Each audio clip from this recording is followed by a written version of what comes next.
Ladies and gentlemen, and ladies, welcome to Oilers After Dark. We are on game 36. As the Edmonton Oilers are 18-15-2, take on the Calgary Flames 16-12-7. Because of the 7 overtime losses, Flames are 2 points ahead of us. Not as many wins, but still ahead of us in the standings. It's a joke. Anyways, Oilers are in Calgary. Oilers have Skinner playing. The Flames have Markstrom. And, of course, we have the Flames broadcast because, heaven forbid, we have the Oilers one. So I got to listen to Ryan Leslie talk. And we're going to hear a lot of Kelly Rudy talk about how great the Flames are, how magical they are, and how good their goaltending is. And she went pee. Well, she started going in for diaper and then stopped. So she could finish on the phone. Yeah, no, it's Flames broadcast. They're 1 point ahead of us because they have 7 overtime losses. Now, I can do a whole video of why I think 1 point in overtime is stupid. You shouldn't get a point for not sucking so much, for sucking less.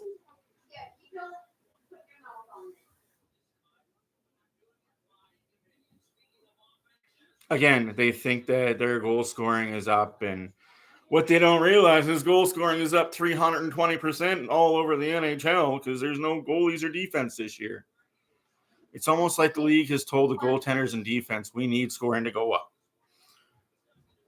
Let every goalie have a goals against average of 4 a game. Anna, get that out of your mouth and go put on a pair of pants. But that's just me. Welcome back. Hopefully everyone got what they wanted from Santa Claus. One. That does not go in your mouth, Anna. Hopefully Santa was good to everybody. You got to spend time with family and friends and I said panties. Have a lot of conversation and good meals. Get one of your new pairs. Yeah, I can't.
Not too bad at all.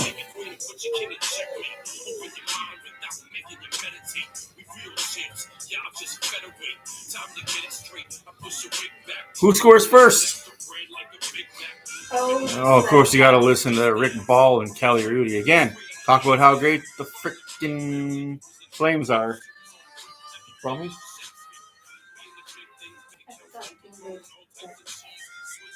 Might be too late now.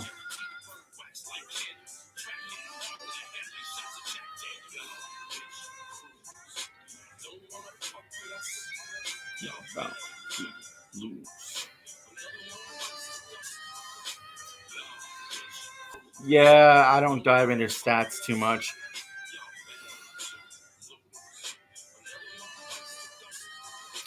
Again, I don't dive into stats too much. What happened 10 games ago doesn't really affect what happens now. For sure, something to talk about. Again, I'm not a big stat guy. I look at stats as you got to score the last goal to win the game. You score one more than they do, you win. That's good.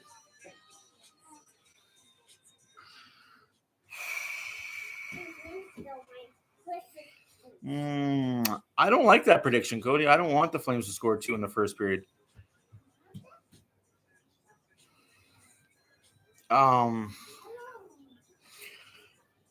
If they score 2 quick ones, I think Skinner needs to be pulled. You need a goalie shakeup.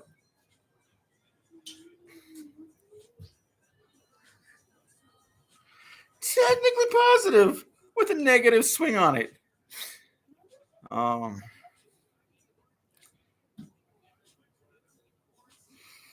Yeah.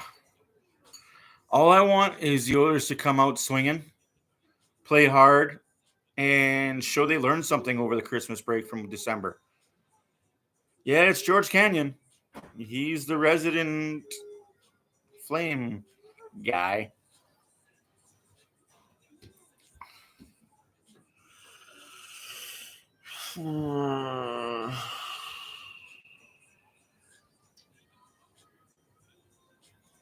I think it comes down to our third line versus their third line. Honestly, I think that's what it comes down to. Is our third line better than their third line?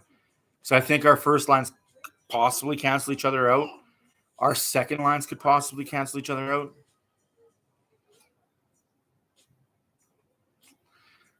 Flames got to get there first, and I honestly don't believe they have the team to get there. But that's just me.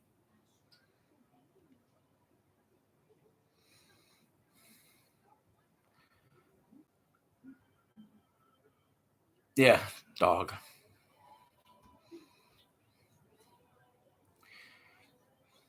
Rat.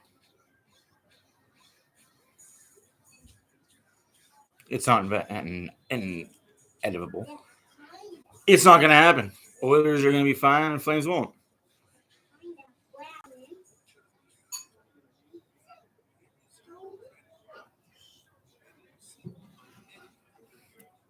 Yeah.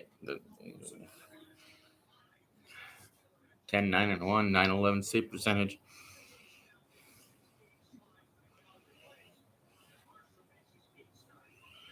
Motivator is here. Welcome back, Matt. He hasn't been playing well. If he's been playing well, why is he a plus-minus player? I'm sorry, but your team overall is a +1. You're not playing well. This is going to be me talking a lot over how Kelly Rudy is stupid and he's a homer. And I really wish the Oilers broadcast team was a lot like the Flames broadcast team. Even when they're losing 9-1, they still say positive stuff with their team. And we're underway. And icing early, unfortunately. Who would I cheer for Edmonton versus Vancouver? Edmonton.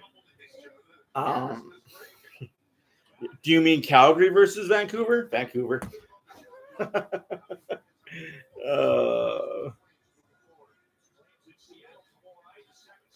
ABC, baby. Anybody but Calgary. I'm not an Alberta boy, so I cheer for the Oilers because I'm an Oilers fan. Whoopsies.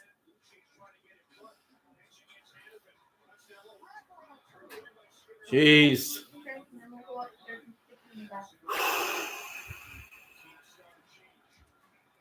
I don't even respect them. Oh, Yamamoto with the steal. Yamamoto has the puck down the wing. Backhand shot on net. Save. Fogle behind the net. To the point. Barrie. Oh, just misses Yamamoto's steak.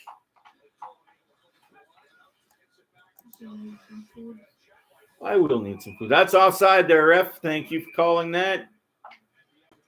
We have 2 blind meese out there, not 4 blind meese.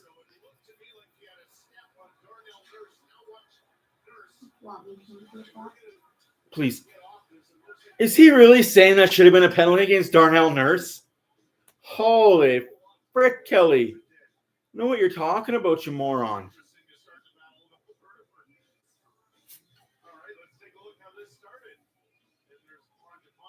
Oh, stand up, 88, you pushover.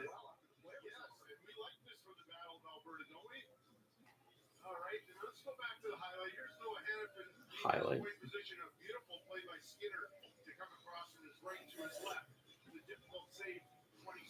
Again, Nurse not playing your side, man. Shouldn't be penalties out of that. He probably called his mom ugly. You don't call your moms ugly.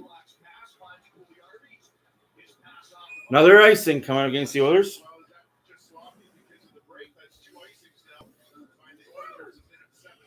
The last game for what? The last Battle of Alberta game? Or the last game played before the Christmas break against Vancouver. That game is a distant memory to me. I'm in a positive state of mind.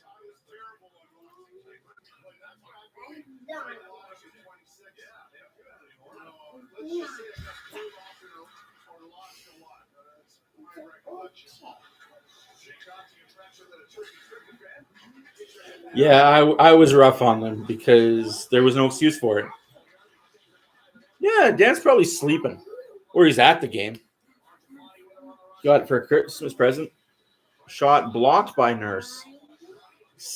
Bouchard has the puck now. Bouchard up the ice to Pugliarvi, who can't control a simple pass. Dude, like, you call yourself an NHLer, receive a pass better. Put some stick on your stick. Some spider tack, something.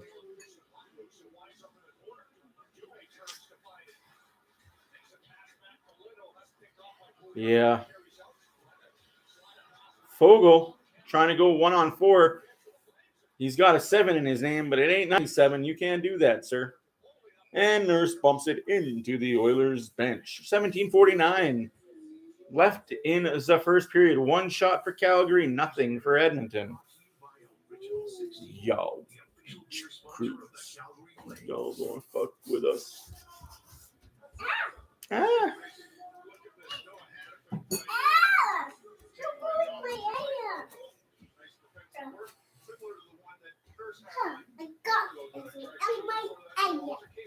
You got Mushu out of your area?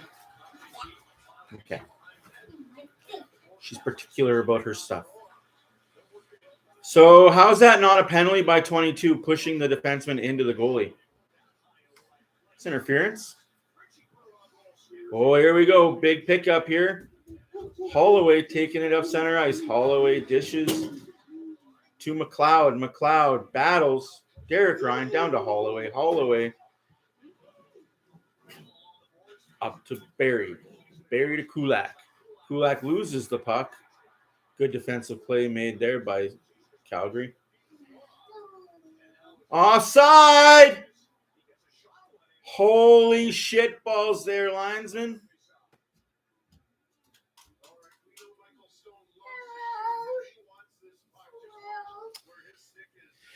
They're dirty, but they get away with it. Yeah, it's tons offside.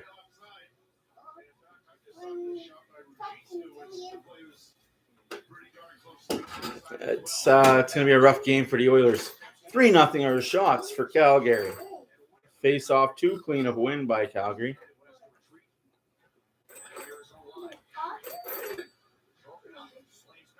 Offside again. Like, what are we doing, linesman? Are we even watching the line at all?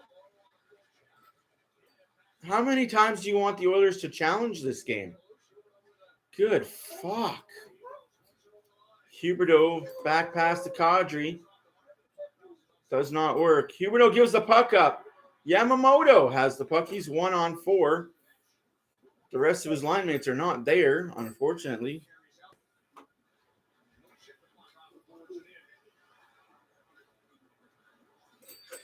Bouchard loses the puck. What a giveaway. Save. Come on, man. Bouchard, what did you do on the Christmas break? Sit on the beach and eat Yadamosos? Or Jesus.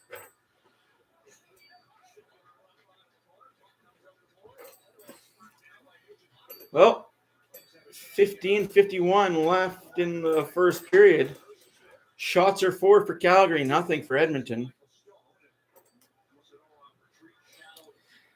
But Gary Roberts did it at a time that you can get away with that shit. you could get away with all the hooking and slashing and the waterboarding that you wanted to do. I miss the good old days when you can do that. Just put your stick under a guy's elbow and just water ski all the way down the ice. Or hold him in the neutral zone so he couldn't get anything going. Yeah, he did. Between him and Scott Niedermeyer, between him and Scott Stevens, I don't know who ended more careers. It's not the reffing, it's the linesman, which is fine because in offside, Calgary scores, we challenge it. But eventually, you're going to get sick of challenging. But Oilers need to wake up. No shots on net 5 minutes into the first period isn't good either. 5 minutes into the first period, 1 shot by Edmonton, 4 by Calgary. That's not icing, apparently, says the linesman. Jeez, again. McLeod has Derek Ryan in front. Derek Ryan has the puck. Tries to get to the point. Niemelainen skating back.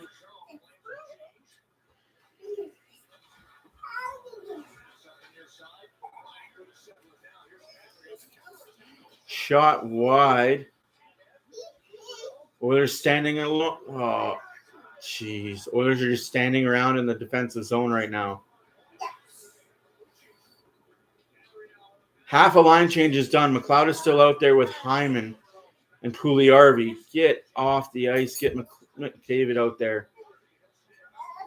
Hyman. Pugliarvi looking for Hyman. Pass does not work. Cece.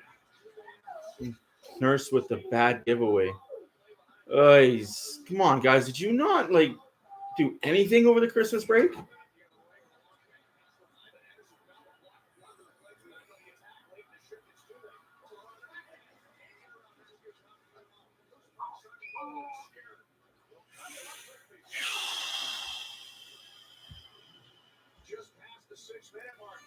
We're doing 1 minute shifts because we're held in our zone for about 40 seconds of it.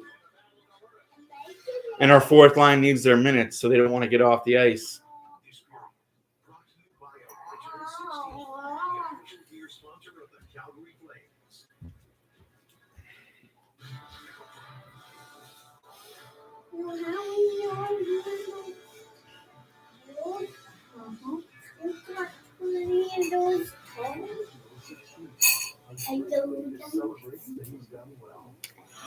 Ooh, babe. Our shop bill is ready.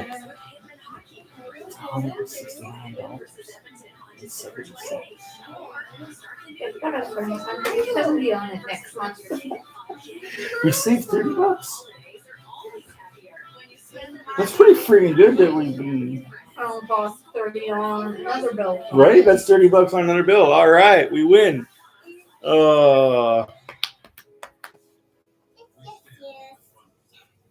And we're gonna pause these commercials because nobody wants to hear about the Flames commercials.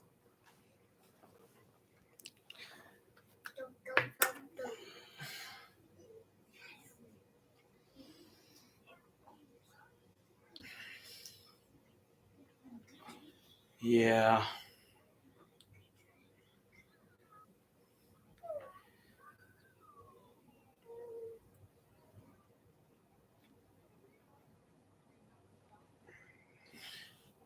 I love Shaw.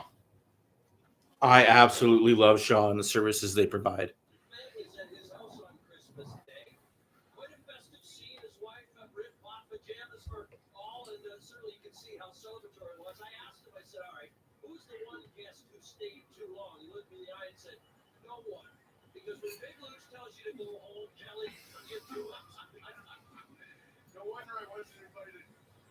Yes, 3 a.m. does come pretty early. If I wanted to be a coach, which team would I coach? I wouldn't coach any team that I cheered for.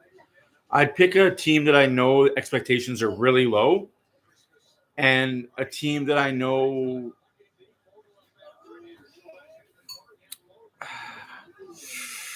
honestly, I wouldn't coach a high expectation team. because those coaches are under so much scrutiny, and if you don't live up to expectations, you get fired.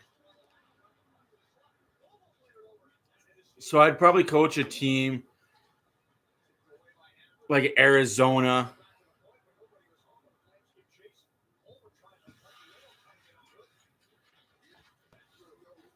Oh, that sucks that you can't post anymore.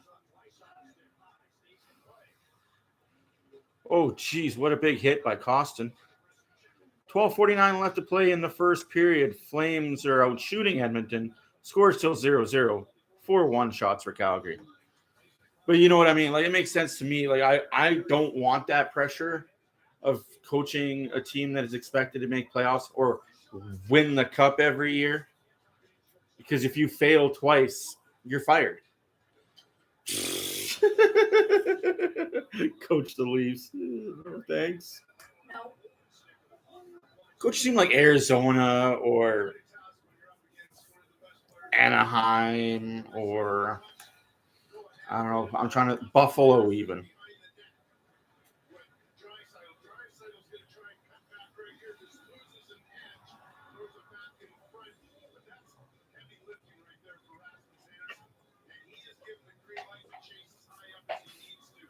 Can I coach any team around the world?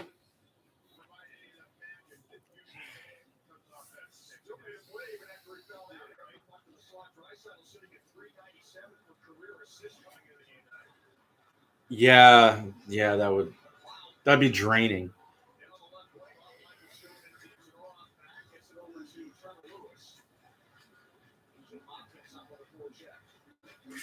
New Jersey. Just because Colorado's a Western Conference team. And I would never cheer for a Western Conference team if the Oilers were out, because that means that team put out the Oilers. That's just because I'm a bitter old man. Oilers finally have some pressure. It's that makeshift second line. Derek Ryan, McLeod, and Hopkins.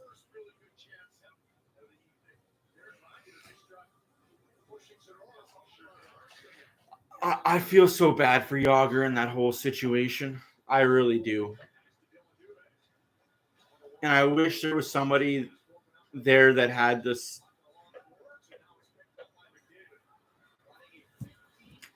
Yeah, like had the star power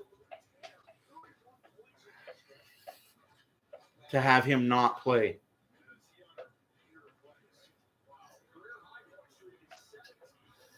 Bouchard gives it to McDavid, but McDavid runs out of real estate.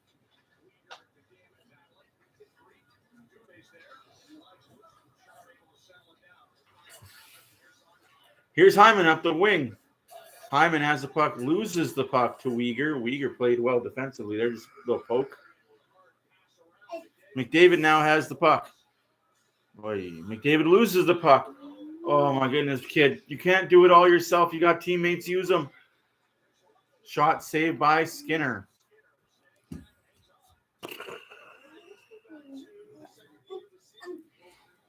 Yeah, let's go back to the second game of the season for Calgary. Bad defensive play. Bad defensive play. Defense falls over. Breakaway. Bad defensive play. Like, all goals scored were bad defensive plays. None of those were on Campbell. My puzzle? Is this my puzzle? Get the heck out of here. Hi, build my puzzle. Hi. No, you cannot do it. Bots are back after Christmas. They took 2 weeks off.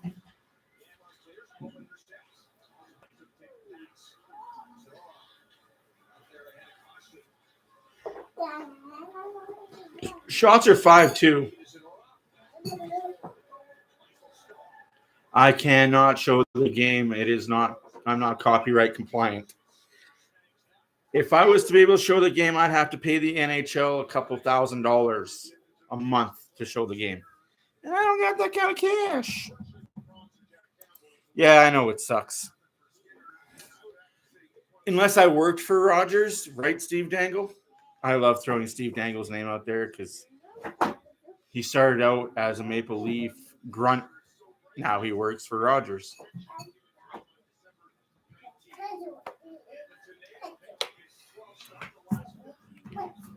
That looked a bit offside. Is it back time? Shot, Markstrom save. Shots are 6-3. 10 minutes left to play. And a very boring first period. Turkey must have been on everybody's menu.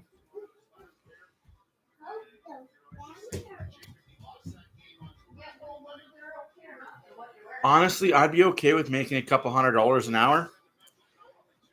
If I wanted, I'd make less because then I wouldn't have to pay so much in taxes. The more zeros you have, the more taxes you have to pay.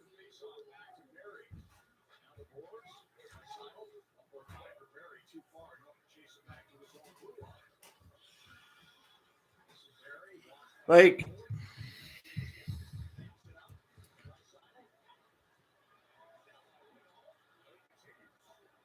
no call. Color me shocked. Trip in the middle of the ice, but we're not going to call that.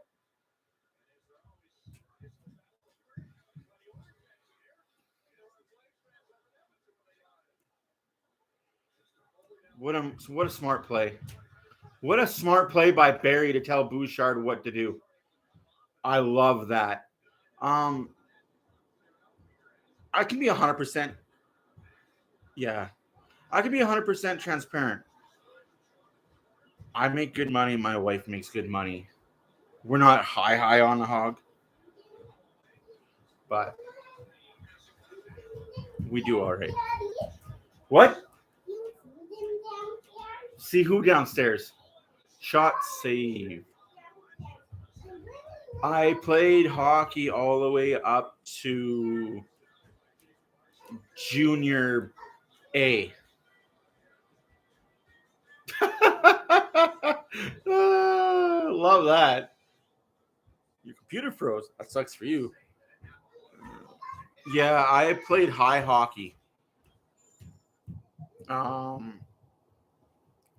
And then I did something stupid and foolish and ruined my chances.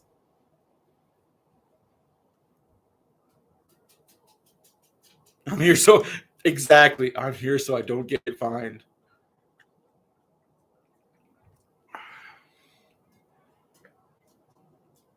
So yeah, like when they say you're 15 years old and you're invincible and you think nothing bad can happen to you, I believe that until something bad happened, and yeah.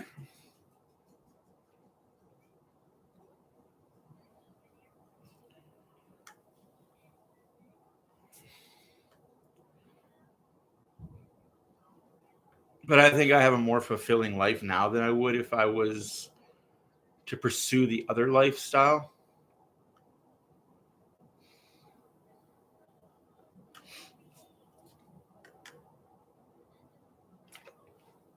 Now I just play rec league hockey and no contact hockey leagues that seem to have a lot of contact in them for no contact hockey leagues. I love our league name. It's but there's more contact in it than I see in the NHL some nights.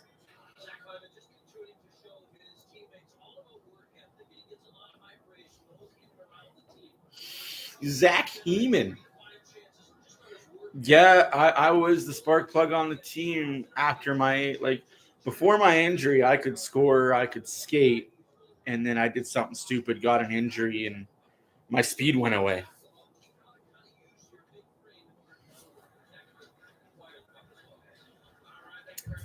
How old is your computer? If it's older than 5 years old, it's a sign.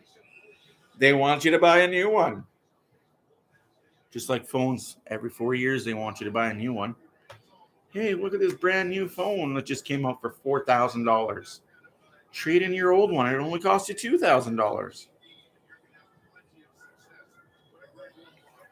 Yes, it is a pink mug or a pink cup.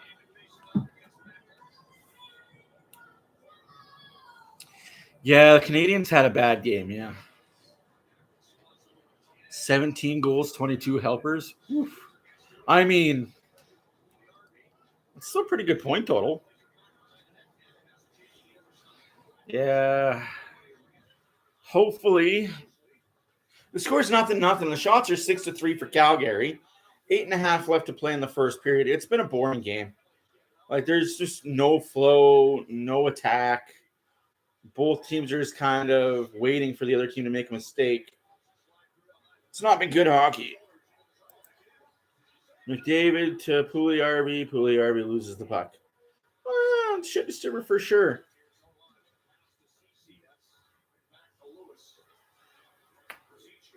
And you're just telling me about this now?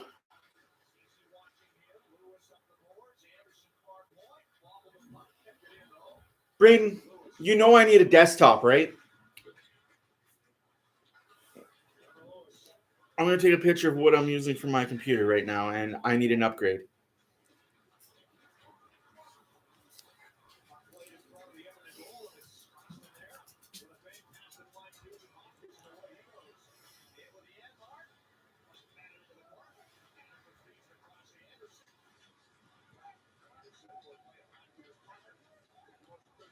To do these streams and stuff,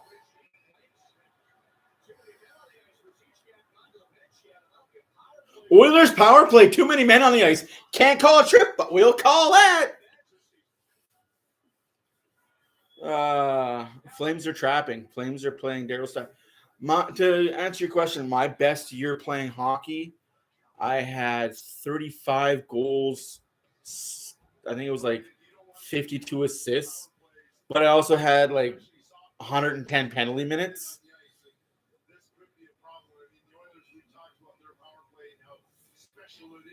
I had 8 fighting majors throughout the year.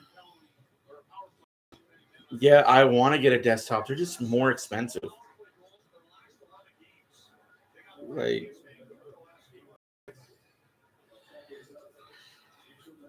my computer cost me like $150. Yeah, it was a good year. It was a good year. Most of my penalties were for interference or charging. I don't know what a ref thinks charging is. I mean, 6 strides is totally okay, right? Oilers on the power play, 5 passes, 6 passes, shot. Okay, 1 pass. We do passes here. 2 pass. McDavid lost the puck. And that's the power play. 1 minute left in the power play. 6.5 minutes left in the first period. Well, I don't care if it's a hobby. I'll pay you. I'd buy a computer from you. And Calgary is content with holding it against the boards. I would be too. Barrie, 1 pass. McDavid, Draisaitl, 2 pass. McDavid, 3 pass. Should have just shot that. So 3 passes.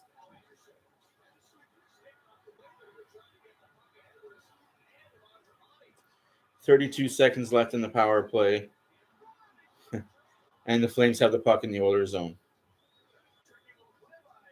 Oh, that's ridiculous. 20 seconds left in the power play. Shots are 6-4. Again, the passeroos. Yeah, I didn't get too many slashing or cross checks.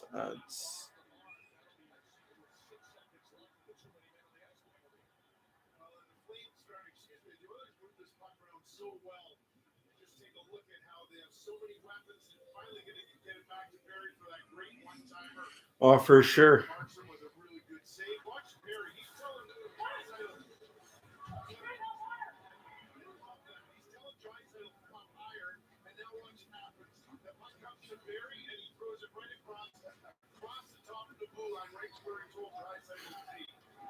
Tyson Barrie is so underrated.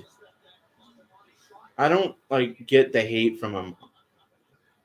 What a keep in by Bouchard. Bouchard to Holloway. Somebody needs to yell at Bouchard to let him know that player is coming. Come on, guys. Somebody use your voice out there.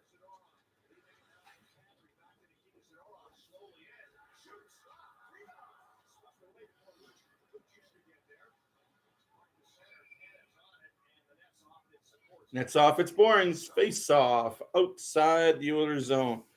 Oh, off the face off. I'd let the guy two-hand in his armpit a little bit, right in the elbow. Face-offs were relentless.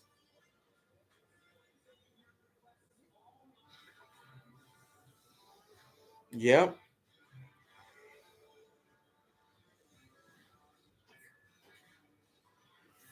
A lot of old Oilers played for the Flames and vice versa.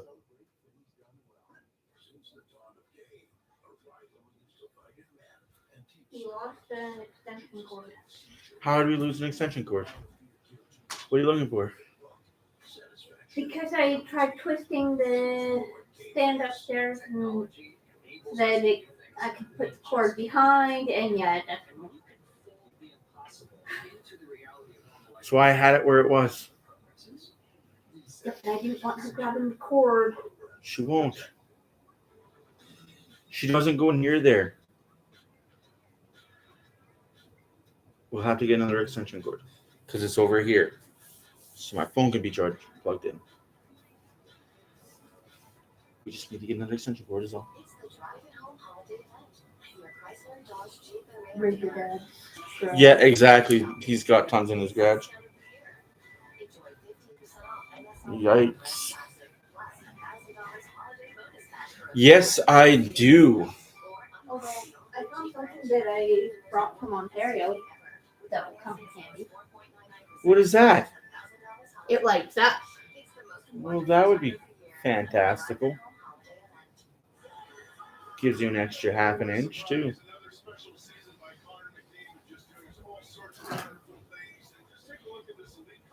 He's doing all sorts of wonderful things.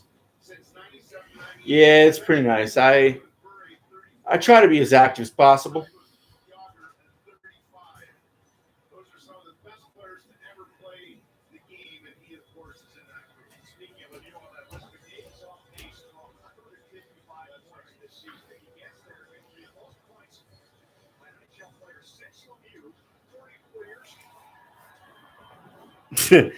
Good Lord.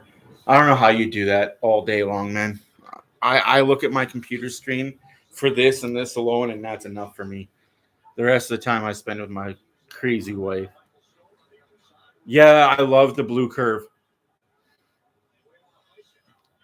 I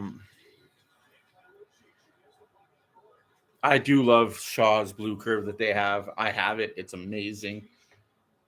I can't say enough about how good it's been to me. Oh, jeez. Calgary now has full control. Oilers get out. Shots are 7-5. Oh, here comes McLeod. McLeod shot save. Markstrom is settled in. I think he wants to win this game. Oh, Bouchard, you got to get that puck out.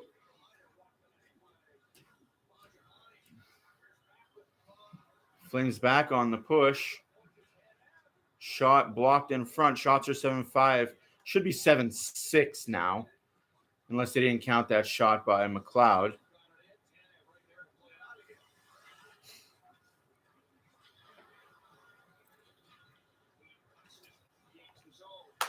Costin gets costed.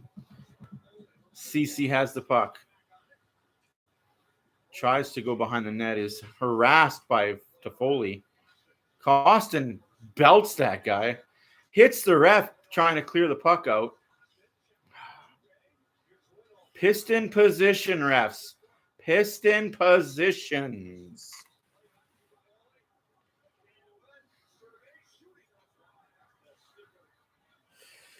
Oh, my good gosh. Calgary is in full control right now. Another block shot.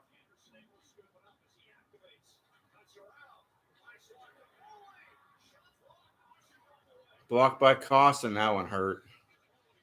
Just get a whistle, guys. Get a freaking whistle.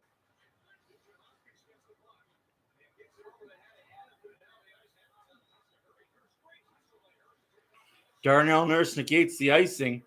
Pokes it away. Gets a line change. Good stride there, Nurse. Good stride.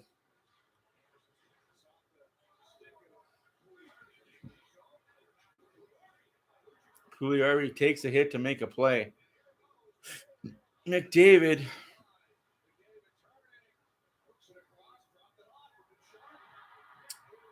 That's a giveaway by McDavid. That can't happen.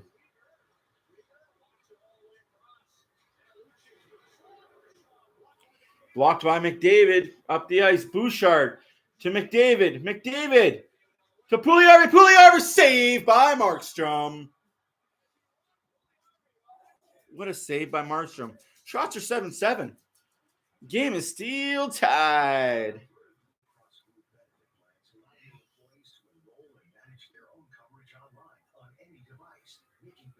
Easier for them and you. Quick save by the goaltenders. Watch this set up by McDavid. Pugliarvi. Excellent chance. By far the best save by Markstrom. Now watch Nuge. She's going to throw it to the front. It's going to hit the skate right there. But CC and Skinner in good position. And then McLeod just earlier. Oilers win the face-off. Draisaitl has control to Yamamoto. Yamamoto up to Kulak out of the zone.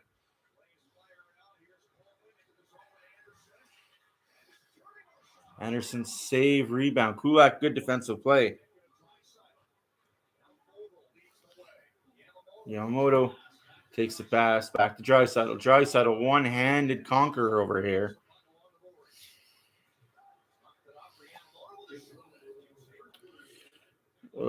Shot in front. Oh, that's not good.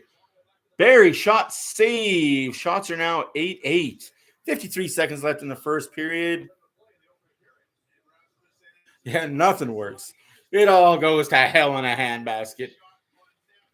Whoo! We have a tie score 0-0. Looks like we're going to be 0-0 going into the first intermission. Don't know if that's good or bad. Could be Christmas break legs for both teams. But, I mean, it's better than going down 2-0 early in the first period, right? Oh, I would have tossed somebody out of that face-off circle. 47 seconds left to play in the first period. Calgary controls the puck. Hit with a high stick into the Flames bench. Face-off outside the Flames zone. Yeah, I had my thoughts on the whole lines when I saw it. I'm like, why is Pugliarvi still on our top line? I would move him down, move Hopkins up to the top line, have Pugliarvi on the fourth line with Holloway and Ryan, move up Fogle.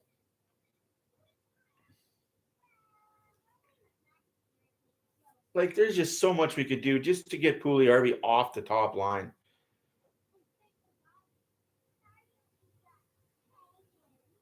And 28 seconds left to play in the first period. Oilers nothing. Flames nothing. Shots are 9-8 for the Oilers. Like,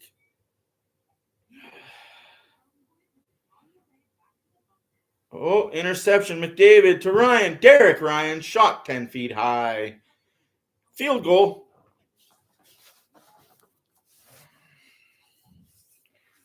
Ten seconds left to play in the first period.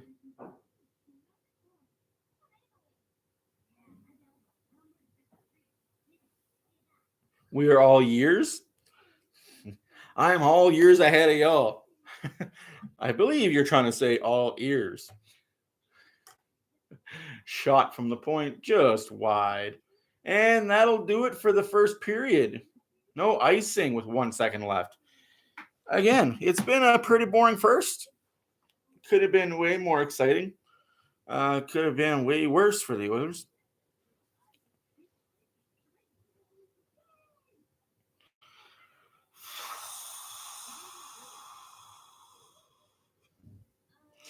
That's my thought, man. Like, why are we not doing what every other team does? Every other team.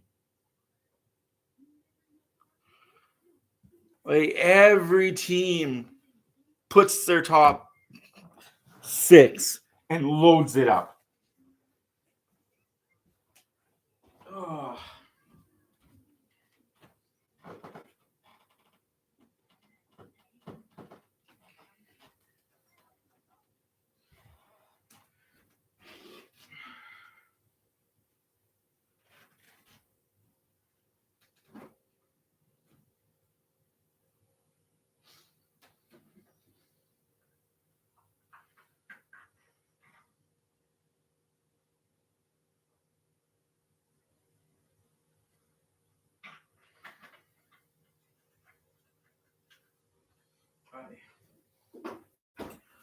Sorry, I needed a drink from the fridge.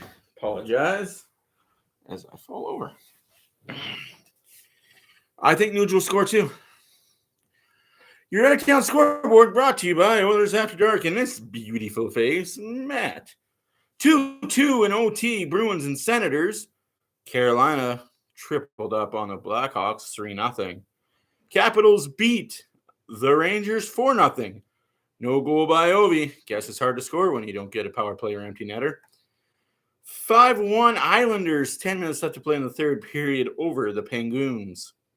Stars and Predators tied 2-2 after 2.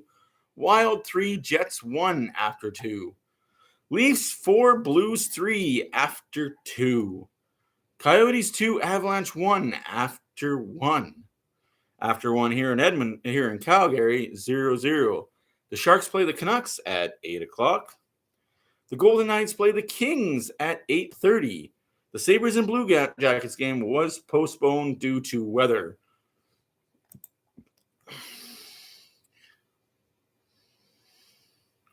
Get a sponsor for what? Put money in our pockets?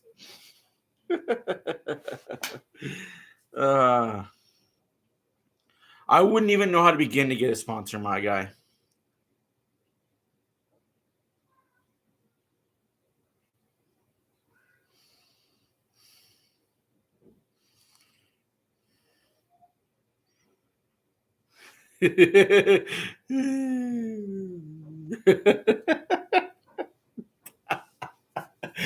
Because we think that Ovi's overrated and not as good as he is.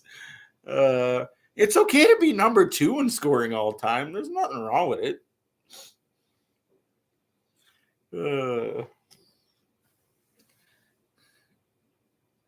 It's the MM line. Boy.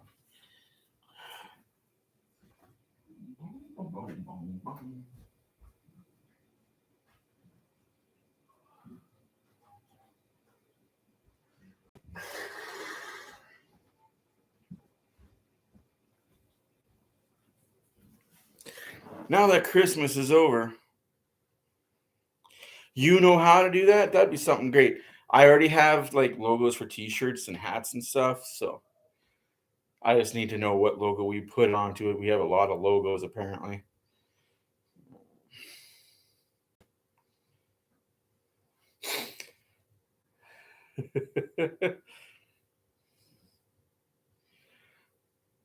But ice cream doesn't taste good.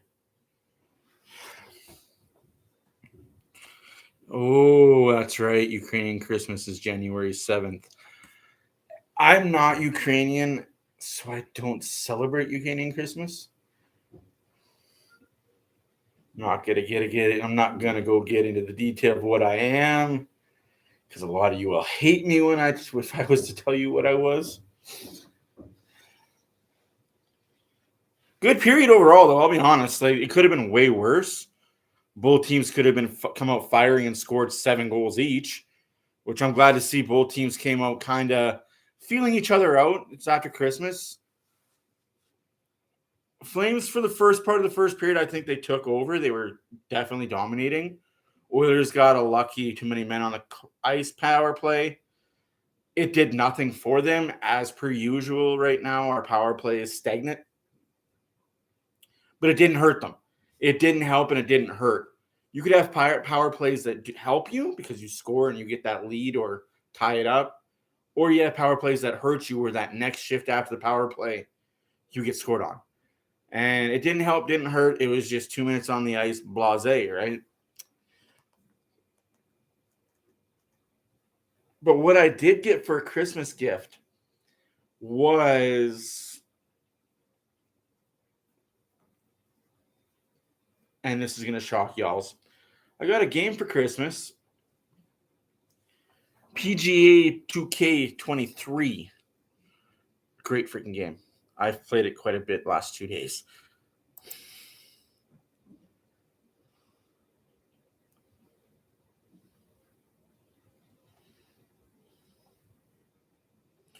It's really a good game. Like I'm having a lot of fun with it. It's challenging, but it's good.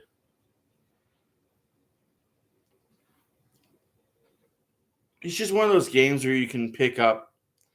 It's just one of those games where you just pick up, and if you got to go out somewhere, you just put it down. Like, I don't have too many games like that where I can just pick up a game and put it down.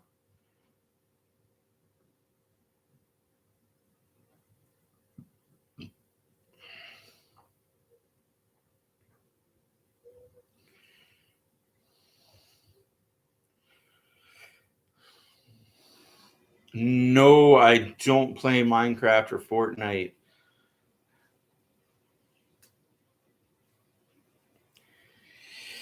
I think I'm a little too old for those games. I don't play Roblox either. Again, I think I'm a little too old for that genre of game. My kids play all those.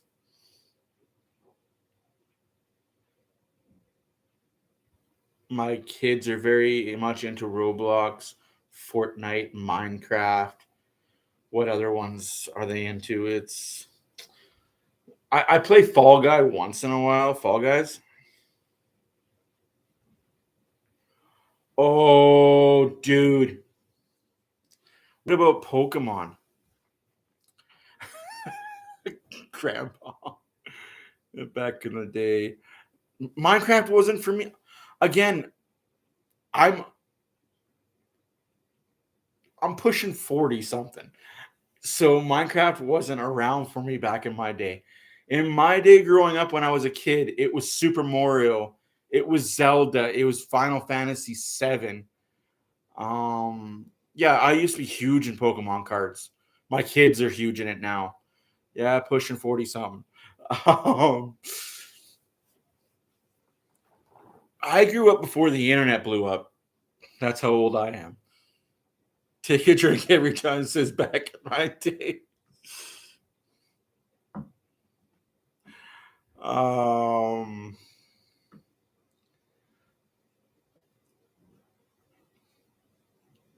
And I think I grew up in a good era. I couldn't imagine growing up now as a kid or a teenager because your life is under such a microscope all the time. Like, honestly, I see my son growing up and he's 19, and it's just everything he does is oh, that's the game right there, Blades of Steel. I love fighting on Blades of Steel because you win, you don't go to the penalty box. That's good.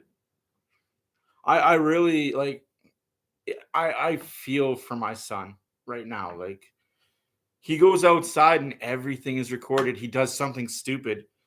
It's on Facebook or YouTube or Twitter or TikTok or whatever you want to call it.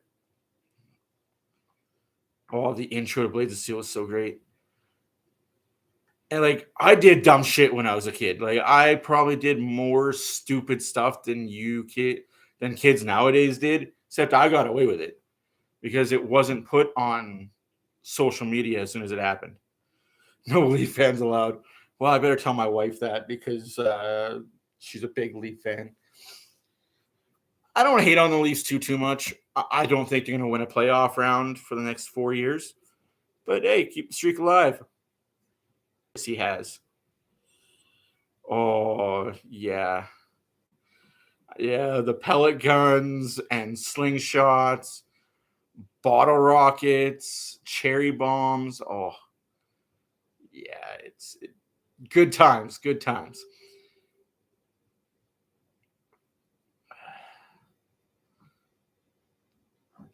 Backroad speed racing when you were very underage and shouldn't have been driving.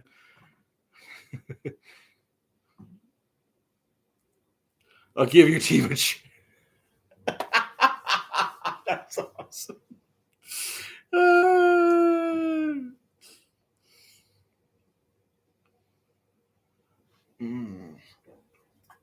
I follow soccer quite a bit. I'm a big hockey guy. And now it depends on what type of football. Is it the CFL or the NFL? Because I'd follow the CFL way more than I'd follow the NFL. Just because I think the NFL is a boring style of football. I've always hated the fact that you could have 2.5 minutes left in a football game. And if you've got the ball and you're winning, you can kneel down to win the game. It's like, but there's still 2.5 minutes of action left. Like, lacrosse is an interesting sport to me. I never played it. I watch it here. Like, I watch it if it's on, but I won't go after it. That's one sport I don't know anything about is lacrosse. I know you can slash, cross check, body check your ass off. Well, there's just so much more you can get away with. It's a violent sport. I love it. For that fact, I have watched a few NLL games when they had the Edmonton Rush. I love the music all the time. I love the atmosphere. I have played basketball and floor hockey. I played a lot of sports when I was growing up. But in saying that, I've also learned a lot of musical instruments because I had parents that said, hey, you want to play this, you got to learn this. So I know how to play guitar. I know how to play drums. Roller hockey. Yep, roller hockey for sure. I've never done the water polo thing. That to me scares me. Water polo, that scares me. I'll be honest with you. That water polo scares the hell out of me. You can get your head dunked and held underwater. Like, that's just dangerous.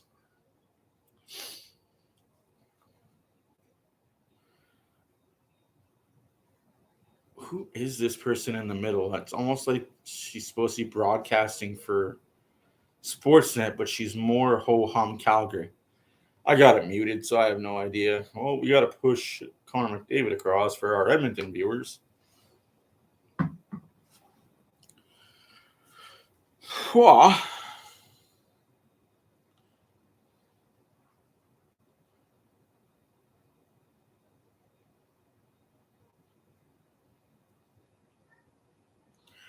Oh, shoot. 4-3 Toronto. 4-3 Toronto for sure.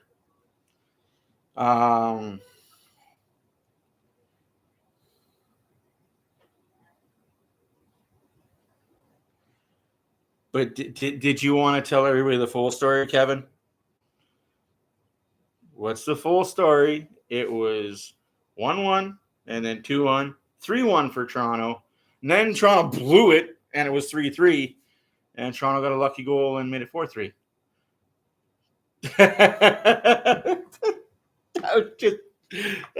Toronto's really good at blowing 3-goal leads. Or 3-1 goal. 3-1 series leads, 3-1 goal leads. That number 3 in Toronto is never really good for them. Especially come playoff time. I do ask serious questions, though. Like, I have friends that, well, I can't say friends, but acquaintances that have never seen Toronto win a playoff round. That's scary to me, that they have never seen Toronto win a playoff series. I've never seen Toronto win a cup.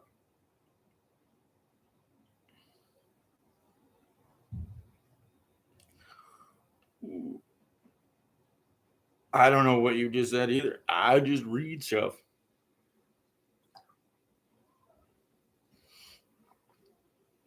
Oh,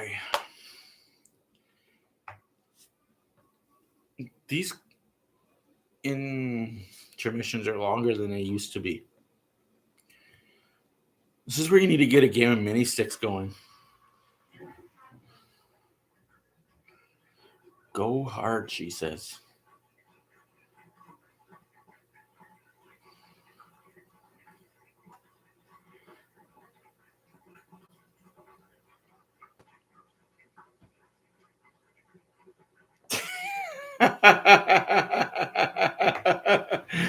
I mean,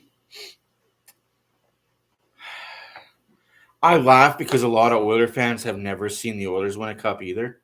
So I really shouldn't laugh too much about the Leafs' inability to win rounds.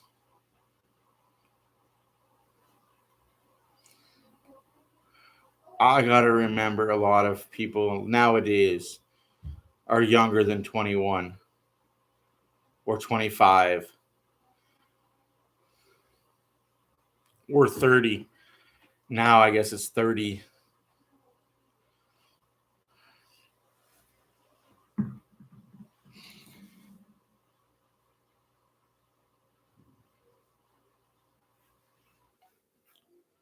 But I can honestly say one of the biggest mistakes Toronto made was the Ballard era. That was a terrible era to be a Leaf fan. You guys had so much talent on the ice. Your front office was a joke.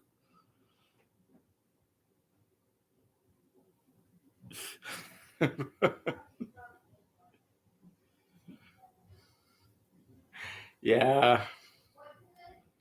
See, where I was born, my grandfather and father cheered for original 6 teams, especially my grandfather. And then when the NHL expanded, my dad cheered for a team because we didn't have a local NHL team where I'm from. So he just cheered for the team that was good when I was growing up. He's a Leaf fan. My dad's a Leaf fan. My grandpa's a Leaf fan. And where I grew up, and I was born in the 80s, when I started following hockey, the Oilers were good. So we watched a lot of hockey on Saturday nights. Obviously, it was always the Oilers on TV. So I became an Oilers fan because of that. And I just stayed an Oilers fan because I love the Oilers. Now, I'll tell you what, if Saskatchewan ever gets a hockey team, that's my number 2 team. Oilers will always be number 1, but whatever team goes to Saskatchewan, they'll be my number 2 team. I was born an Oilers fan, whether I liked it or not. No, my dad wasn't big into hockey. I was born a Dallas Cowboy fan, whether I liked it or not, though. Tell you what on that. Yeah, my family had no choice. If you were born a Dallas Star fan.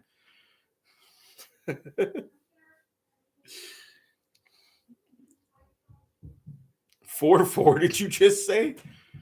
Dang, Toronto, don't blow this one. Don't blow this one. Steve Dangle will be very mad at you.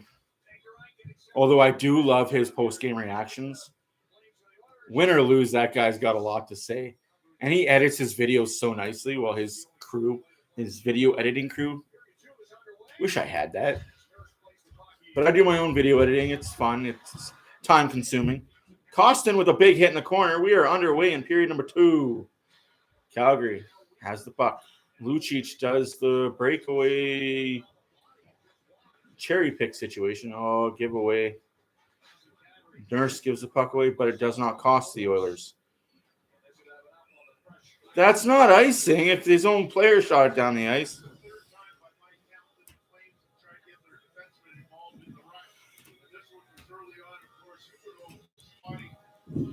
Chat got disconnected. Oh no. Your fault. Yeah, you're wrong on that. The last cup won by the Oilers was 1990. The Flames won in 89. Thanks, Steve Smith, who was an Oiler at the time that scored on his own goalie. But we don't talk about 89. We don't talk about Bruno. Hopkins battles along the boards. No, just joking. I laugh. We're always help out. We're always good to help the Flames out whenever we can. I'm very curious how Calgary does get away with that pick in front of the net, though. Icing is going to hurt the Oilers here. CC turn. Yeah. 1-0 Calgary off a fucking icing that wasn't an icing. You can go back and check. It was a Flames player that shot it down the ice.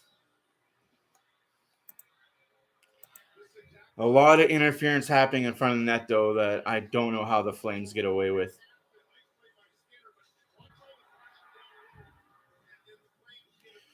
Like, how does Mangiapane think he's fucking tough? Like, you're such a little pussy. I have no respect for any Flames player.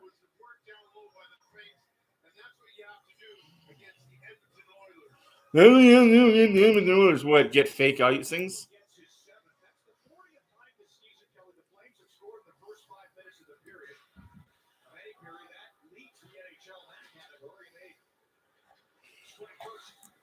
Like, Tyson Barrie the shot. Kulik has the puck. Hits the ref with the puck, apparently, because, hey, I don't know how to do the position. Barrie shot off the end boards. Out front to Fogle. Fogle. Huh. Draisaitl gets cross-checked.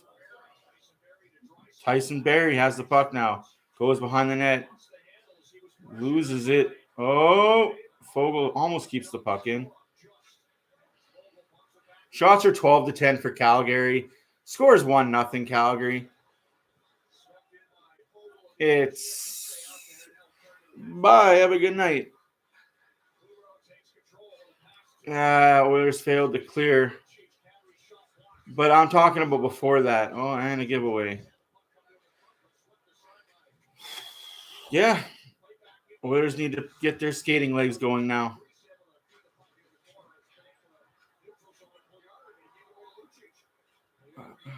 Offside anything? That's not offside. Okay, 3-on-2 Calgary shot. Saved by Skinner. Blocked by Niemelainen. Oy, oy, oy. Like, that icing wasn't icing. From what I saw, it was a Flames guy that dumped it down the ice. And then you have the Flames player constantly pushing the Oilers defenseman into the goalie. Like, when are picks called picks?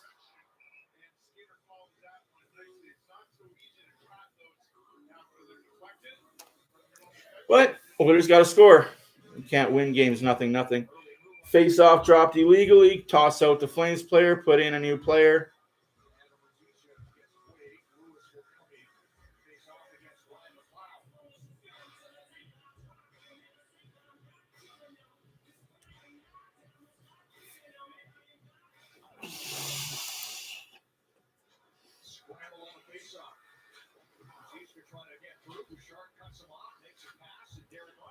Derek Ryan has the puck, carries it. Soft dump. How's that not a call? You can't body check somebody that doesn't have the puck in any fucking league. Yeah, well, Oilers need to get hard. Like you said, they got to start playing dirty. You got to match the Flames' intensity. If you don't, you're going to get steamrolled. Derek Ryan. Hey, Bill, how's it going? Yeah, we're not going to get actual calls. The only penalties these refs are going to call are too many men or pucks over the glass.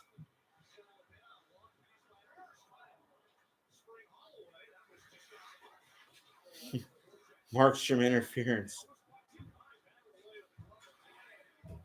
McDavid, Pugliarvi. Pugliarvi gets muscled off the puck. How old am I? I am 40-ish.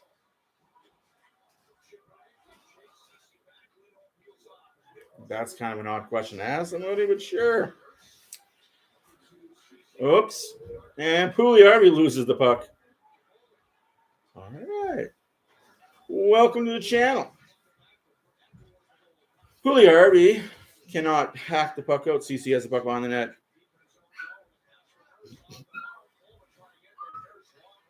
Oh, Jesus Christ. Hyman.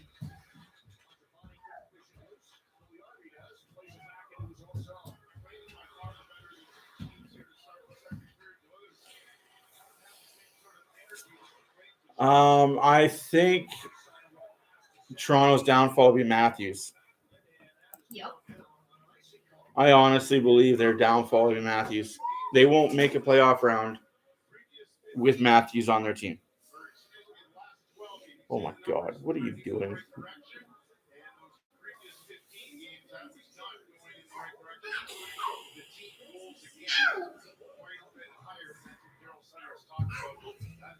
I don't have a mom. I don't like talking about it. Thanks for asking, though.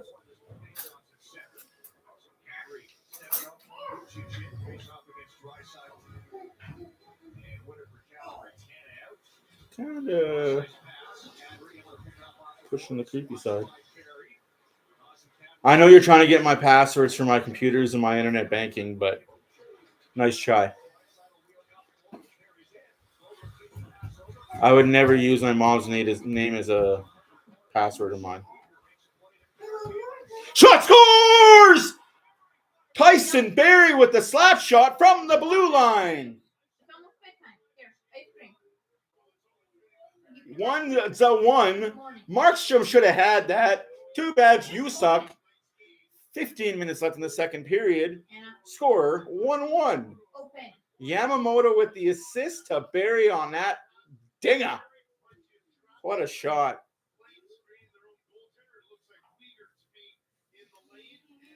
Clappers work, man. I don't know why they've been taken out of the game. Those things work. Career goal 100 for Tyson Barrie. Love to see it. Exactly like we talked about, man. Clappers fucking work. Yep, finally. Ooh. Kulak has the puck in the other zone. To Tyson Barrie. Tyson Barrie back to Kulak. Kulak up to Holloway. Holloway back to nobody.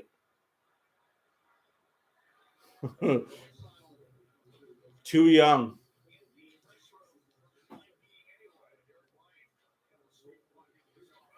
Markstrom coming out of his net quite a bit. I think he's rattled.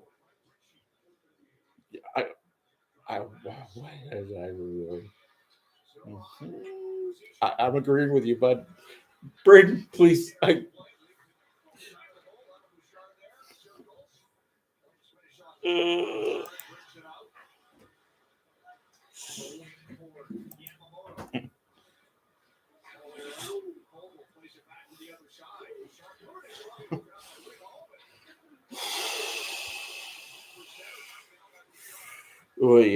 hit him. I don't know if that blocked him. Yikes, man.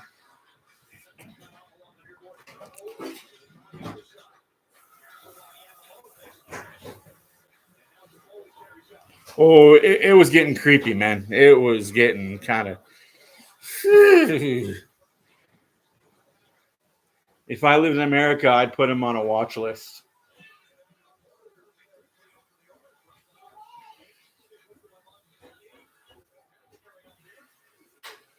You don't ask how old my kids are, man. That's kind of... Withers on the power play again.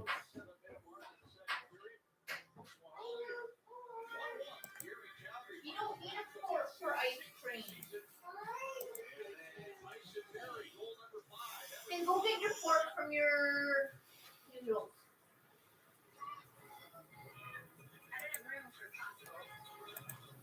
You don't need 18 utensils in a day.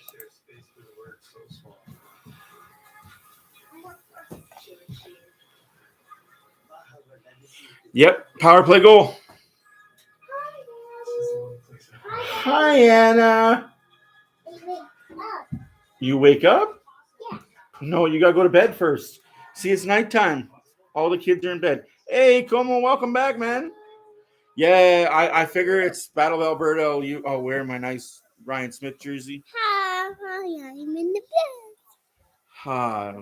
Hi, hiding. You're hiding just outside of frame. Yeah, you play hide and seek.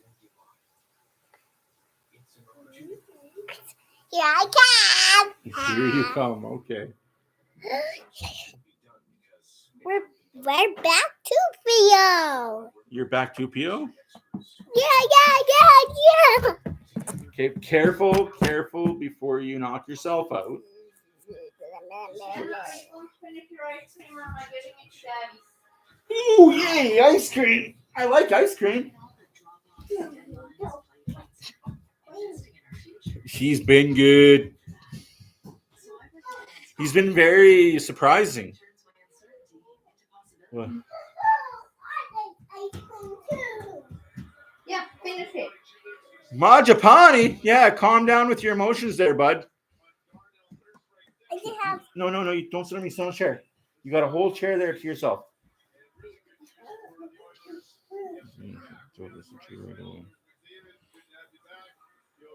You should quit eating your foot. Wow, I love that.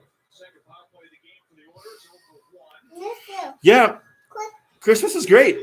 Holidays were great. Still in vacation mode.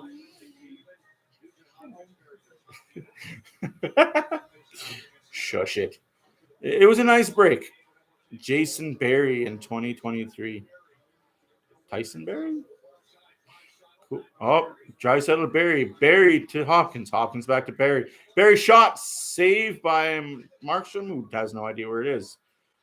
Barrie keeps the puck in. McDavid. Shoot the puck!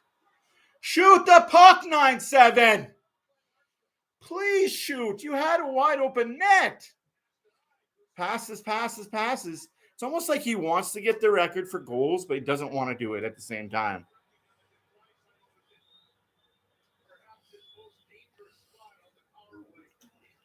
All right, that's 2 passes. We're going to count passes again.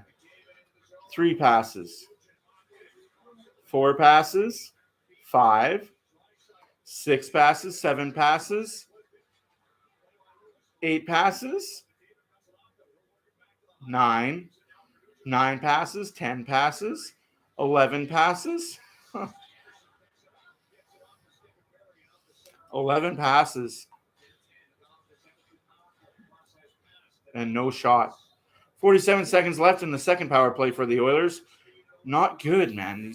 Their power play is just worrisome at the best of times right now. 4 passes. 5 passes. Saved by Markstrom. They're too predictable. Shoot! Draisaitl's taken 3 shots from his spot on the ice. Markstrom knows it's coming. Hopkins loses the puck. What up, baby girl? My chair's blue. My chair's blue. My chair's red. What are you, colorblind? Draisaitl up to Hyman. 5 seconds left on the power play. Hyman. He's got McDavid. McDavid in front to Hyman. Saved by Markstrom. Is your TC Brown? Markstrom was good on that PK for sure. Brown? Is whose jersey brown? No, Calgary's jersey's red, my love. Another block by Nurse. Oilers getting sloppy in their own zone. Yamamoto has it. Yamamoto to Nurse. White? My jersey is white because it's Oilers and they're better than Calgary. It's better than Calgary for me. Yes, way better than Calgary. Skinner puts it into the corner. Way better for Calgary. Way better than Calgary, yes. Pick me up. Shot right on net from the blue You line. don't need your hat. I do need my hat because my hair sparkles in the sunlight. Ooh, what a big hit. Fogle gets knocked over. Breakaway coming up for Calgary. 3-on-3. Thankfully, there were Oilers back. Kadri tries to get through. Puljujärvi. Come on, you big striding draft. Let's go. Puljujärvi dumps it into the corner. Goes on a line change. Are you going to back? CC has the puck. Let's wash your face. Right? Fogle loses that puck battle to Anderson. Offside. If you're going back. Thank you. I don't need it. You're awesome. McLeod chops it up to center ice. No further. Puck back into the Flame zone. 9.5 minutes left in the second period. 16-14 shots for Edmonton. 1-1 is the score. It was a good power play for sure. But Markstrom made the saves he had to make. Draisaitl shot his 3 shots from his spot. Markstrom was ready for him. I think McDavid should have shot that one opportunity instead of passing it up. What a hit by Costin.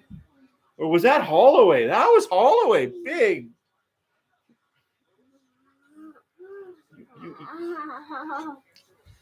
You eat.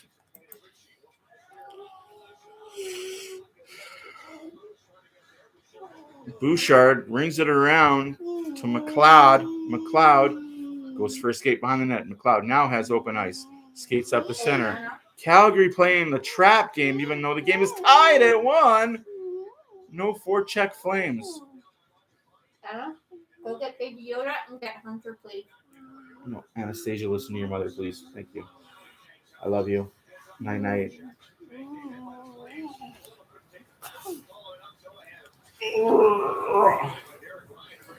Can you get Baby Yoda and Hunter, please, Princess? Yeah, I really want to see McDavid get a point. And that pass goes nowhere.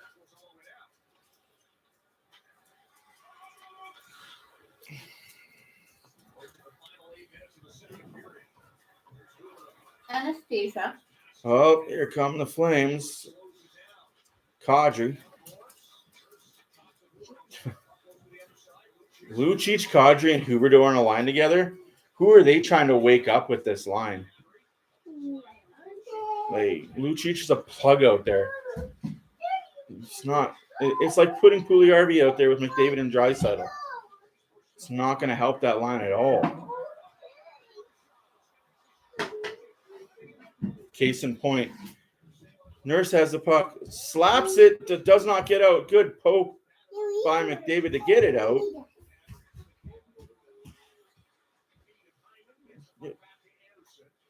Both top lines change. Second line out there for Calgary.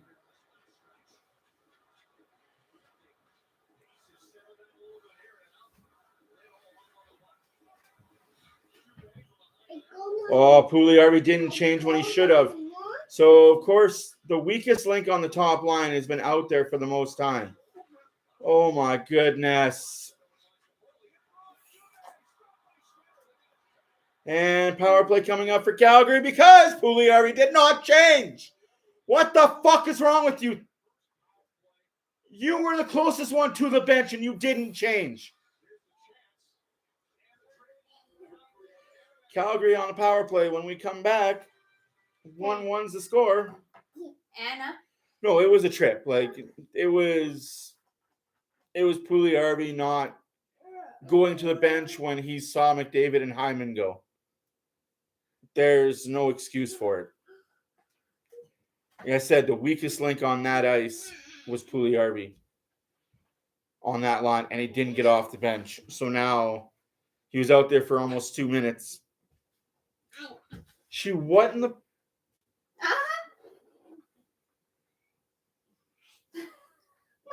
Mommy. Night, night. Mommy. Where's Hunter? There he is. Yeah. Well, ladies and gentlemen, Flames have their first power play. Oilers are 0 for 2. Flames are going to be 0 for 1. Hopefully 6:50 left to play in the second period. 1-1's the score. 4-4. Blues, Maple Leafs. Yikes. Anna, where's your blankie? Or did it come down this morning? Go walking chair. Go walking chair. Yes, you say it's the rocking chair. Where's your blanket? Or am I using a clean one from upstairs? Bad penalty. Can't take it. I agree with you. You can't take those penalties. That's a bad penalty you cannot take in this time of the game. Use your body. You've got a big, long stride. Use your body. There's no reason for you to put your stick there. Hugs and kisses. Hugs and kisses. Hugs and kisses. I love you. I'll see you in the morning. I'll see you in the morning. Be good for mommy. Night, night, princess. Yeah.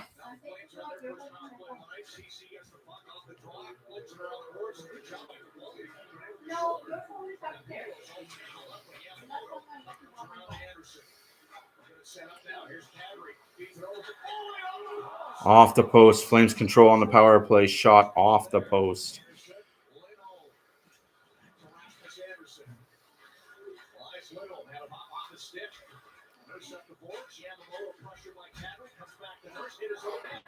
Hit McDavid in the chest.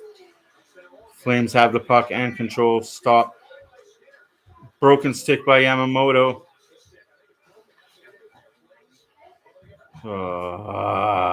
5-on-3 for the Flames right now. Broken stick by an Oiler forward. Not much you can do about it. Minute and 10 seconds left in the power play. Saved by Skinner, and he hangs on. 5:54 left in the second period. Minute left in the power play. 16-16 shots. 1-1's the score. Heating and cooling. Home of no payments, no interest for 1 year. I believe he has. What a great effort by Cole to keep this puck in. And why is that important? Because just seconds Yep. later, he's going to be on that right flank, and he hits the post. Now, Rick, we've been watching a lot. I don't have the exact numbers. No, you're not allowed to do that. But referees and linesmen don't know the rules.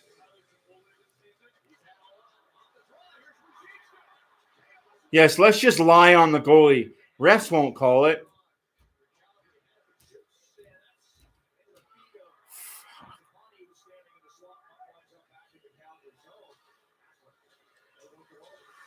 Knocked down by Janmark and dumped into the Flame zone on the PK.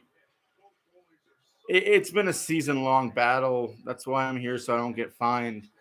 And it's not just the Oilers. Like, I watched the game earlier today, the Washington Rangers game. I don't know what they watch some nights.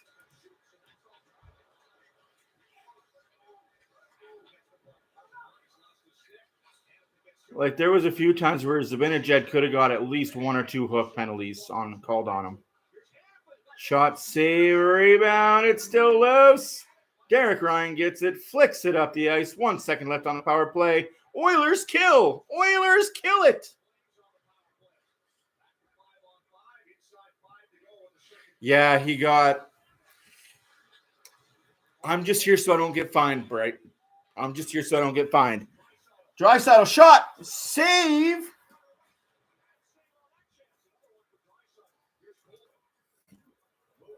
My computer's barking at me to plug in. I forgot to plug it in.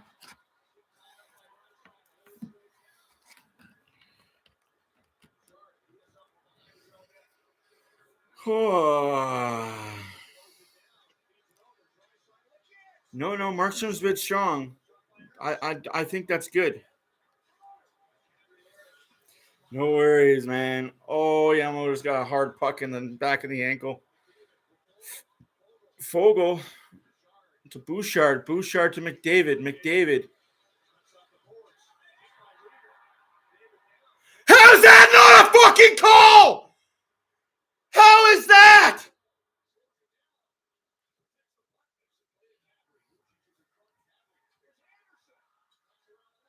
Okay.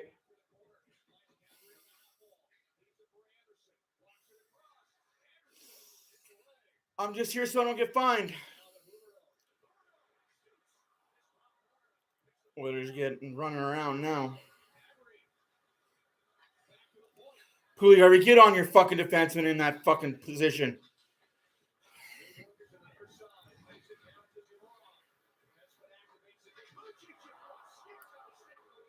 Come on, guys. Get the puck and just shoot it down the ice.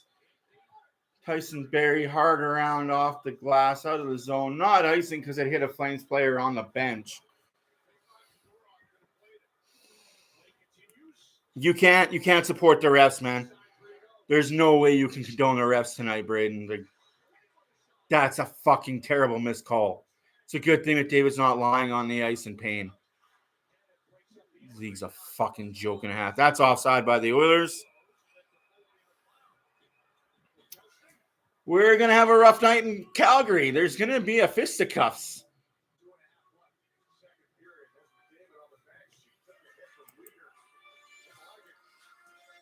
Uyghur should get a fine, if not a suspension for that.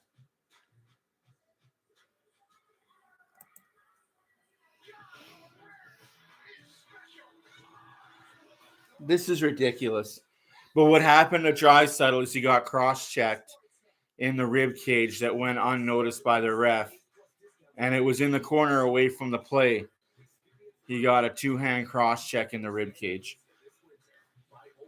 He wasn't expecting to get hit, and he got fucking smashed.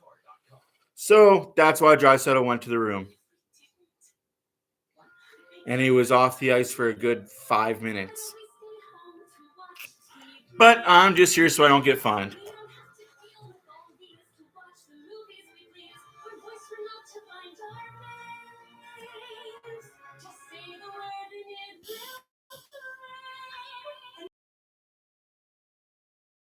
Bring home Disney Plus with Shaw TV. Say hello. Jesus.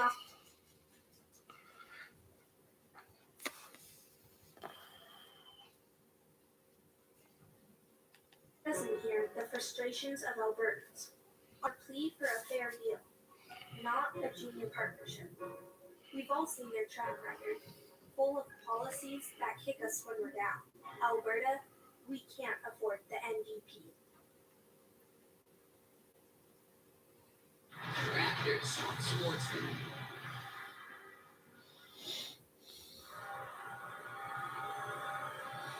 Well, Connor McDavid Oh. hit by Mackenzie Weegar. Let's take a few looks at this and make up Uh, so hard to judge.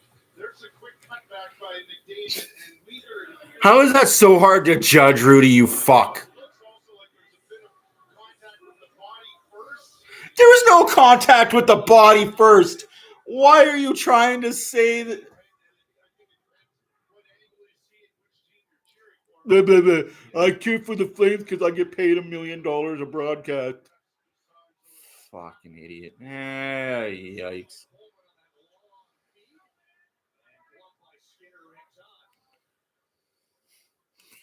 What a homer. Nobody steps up anymore because they're scared that if they step up and miss the play, it's a breakaway the other way. And I understand that. That's where you need forwards that are responsible and read defensemen stepping up. I'd much rather tell my defenseman, step up, make sure your forward is back, but step up. Oilers lose the face-off, shot off face-off wide. Hopkins up the boards to Janmark and out of the zone. Costin is on his horse. Run this fucking to the boards. Right there is where Hopkins should have just, get up here, lay down. You're pissing me off too.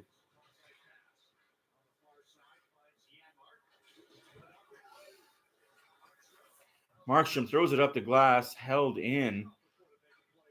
1.5 minutes left to play in the second period. 1-1's the score. 23-18 are your shots for the Flames. The Oilers are 0 for 2 on the power play. Flames are 0 for 1 on the power play.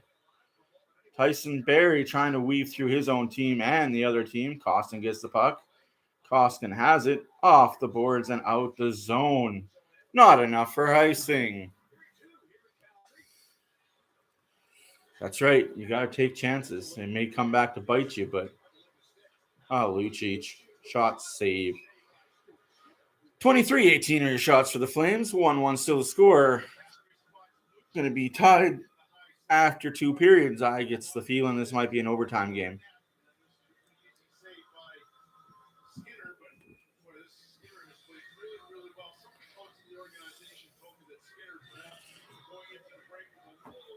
Yeah, this team's coasting.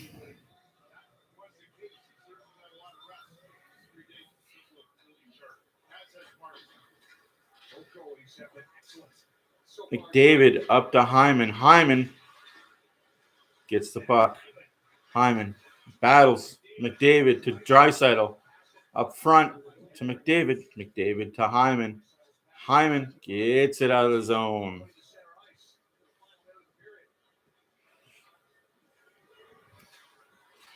Right? Exactly. This is where the Oilers need that big Semenko type dude.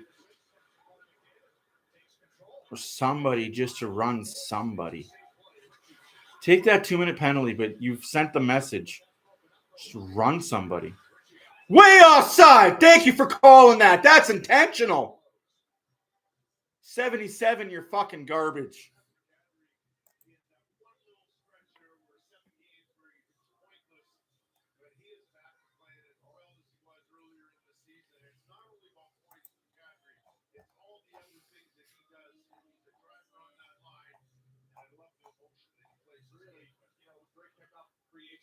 Shut up. Funny how they talk more about Kadri than they do Huberdeau. Their big trade acquisition. They're not very proud of Huberdeau. Fogle gets bodied by Weegar. Lewis Gets the puck deep. Darnell Nurse wins that foot race. Bouchard to Nurse. Nurse. Just. And that's the second period. 2 periods down, 1 period to go. Tied 1-1. Let me mute these fucks that are on TV.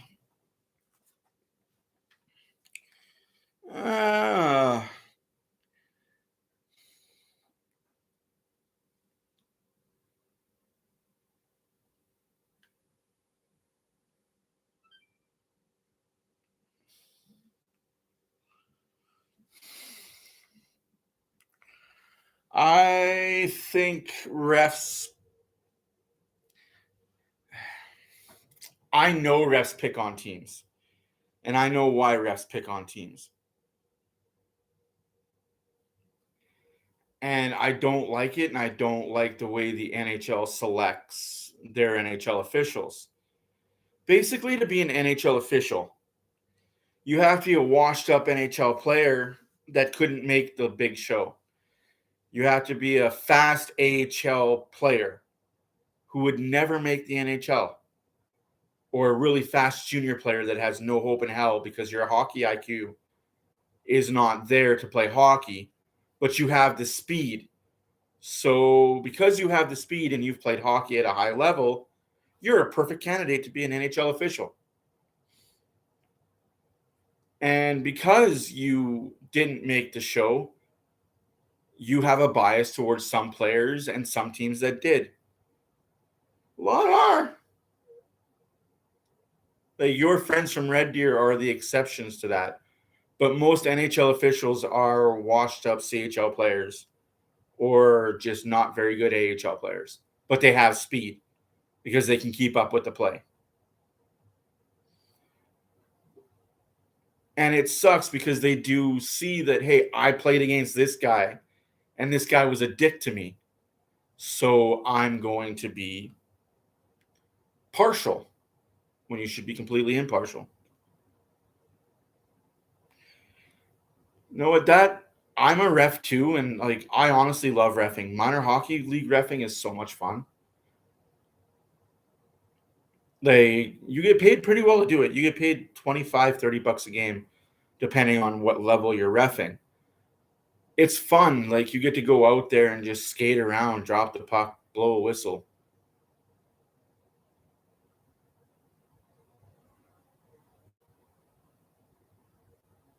I mean, Toronto won in overtime. It shouldn't have been in overtime though. They got lucky. Nylander. I gotta check. What were the power plays in that game? I gotta check the power plays.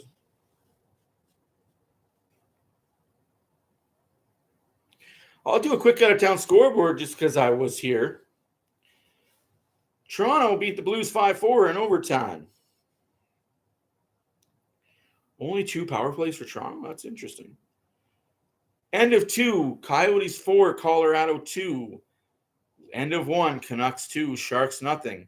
Starting the game just now, Golden Knights and Kings tied at 0.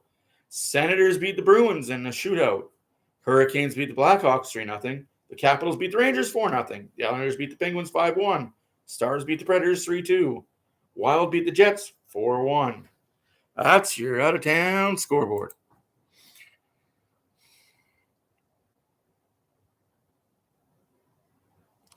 They don't work their way up the ranks.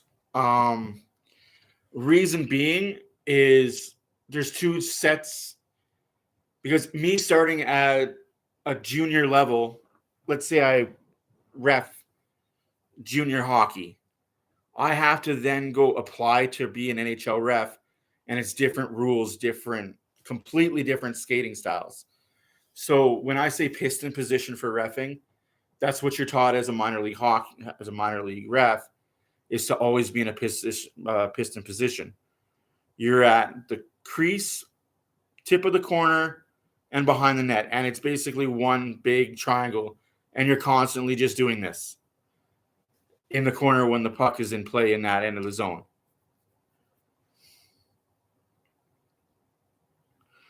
Yep, they definitely changed for the better.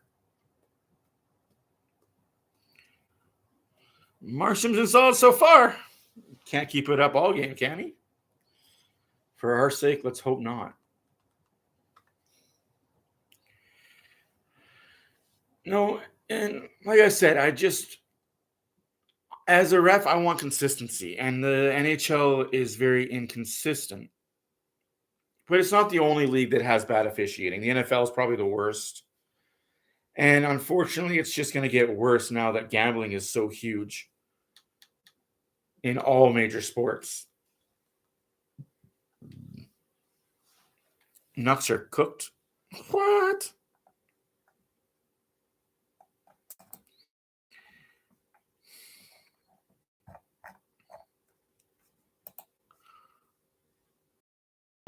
I think that's the biggest word that I can use that I ask for is consistency. And as a ref, like I said, I do ref quite a bit. I've refed Bantam games. I've refed AJHL hockey games. Those games are really cool to ref. They're fast. Those kids are freaking quick. But with me, it's like before the game, I go to the coaches. I go to each coach one at a time and I say, look, I'm not out here to call everything. Like, I'm not out here to be that guy that's calling 100 penalties a game. But if it's blatant and I see it, I'm going to call it. Like, if your guy's tripping somebody or holding somebody, I'm going to call it. Like, if it's that bad. But I'm not going to go out of my way to call things that aren't there. I'm not looking for anything. But if your team does something, I'll let you know about it. And I also give warnings to coaches and the entire benches. If I call a penalty and you're chirping me, I'll let you speak to me for 2 seconds. I'll let you say what you got to say for 2 seconds. We have a quick 2-second conversation. You keep chirping, you're getting a double minor on top of it. You're getting your penalty and another one for chirping.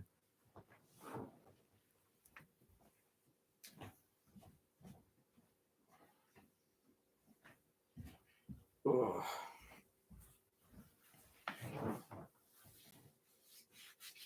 Ooh. They beat San Jose 5-1? Dang. No, exactly. And I don't know why refs have such a hard time. Like some refs I've refed with will go looking for things. I'm like, dude, why? Like, you're reffing minor hockey. Why are you looking for things? Did that guy trip that guy? Did he slash him? I'm like, well, I don't know. He could have. Like, but I'm not looking for anything.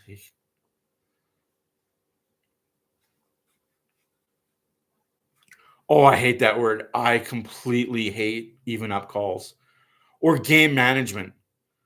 Those two words piss me off the most as a ref. Because I'll hear that a lot.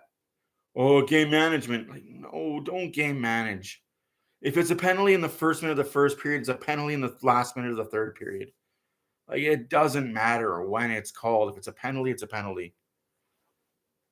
We as refs can't influence that at all. It just creates chaos. And then you get teams that know you're reffing and will purposely try and shoot pucks at your head.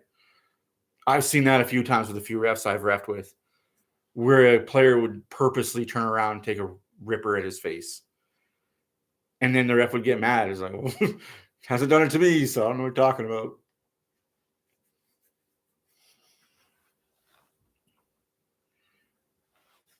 But no, all in all, if you want to ref, reffing is such a good thing to get into, especially if you're younger and you've got a lot of like free time at nights or weekends. And you get paid $30 an hour, like $30 a game to do it. It's not a lot, but hey, it's beer money. If you drink beer, it's like you ref a weekend tournament, you're getting paid $200 to $250 a weekend. It's not bad.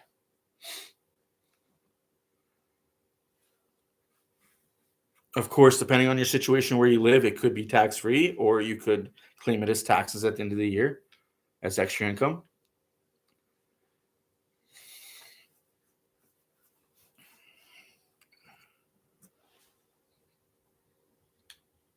Ding dong. No, I don't want to reset my career.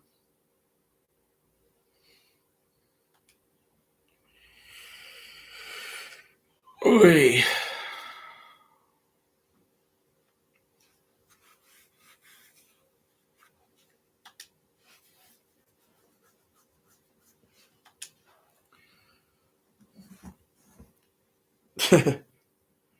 Ooh, yeah, those Flames fans, they really like to.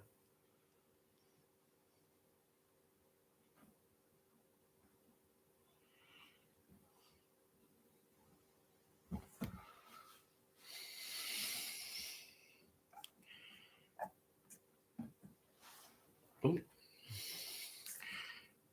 Here's a good poll for y'all.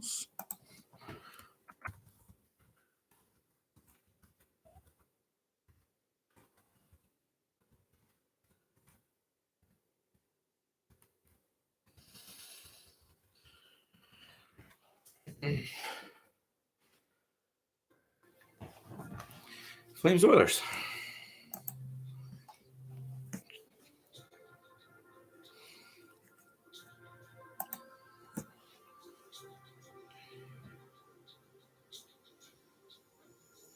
Seven and a half minutes left in the intermission for the Flames and Oilers game.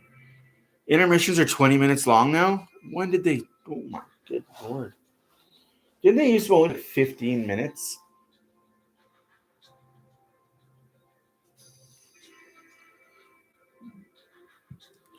Didn't miss nothing. We still got 7 minutes left in the intermission, so I switched over to play some golf.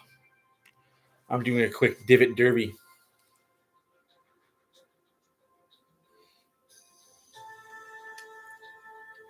Okay, let's focus on this different matchup and get into that hole before the others. Let's do this.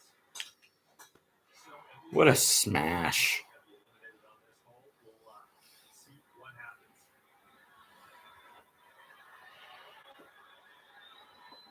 I was half expecting you to get tickets to this game, Dan. When I hadn't seen you here yet, I was like, did you get tickets to the game? Lucky bugger. Ooh, it's next to the pin. Could be a good one. Short.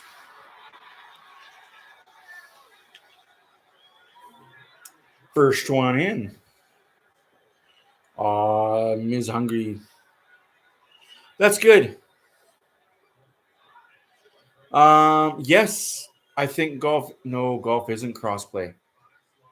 Why don't you just get an Xbox XX?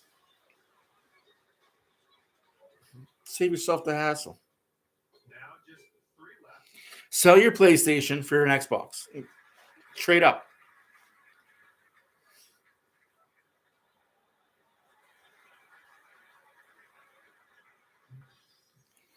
He's like, fuck you.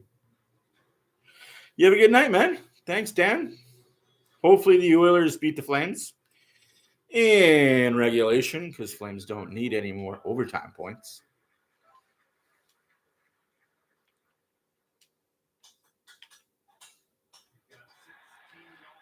What a perfect shot again. The PlayStation isn't mine anymore. It's my wife's and my kids. And I don't want a PlayStation 5 because I like my Xbox.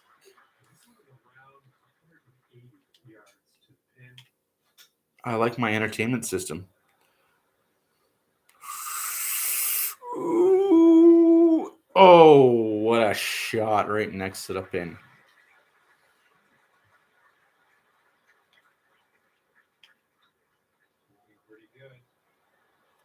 Not good enough.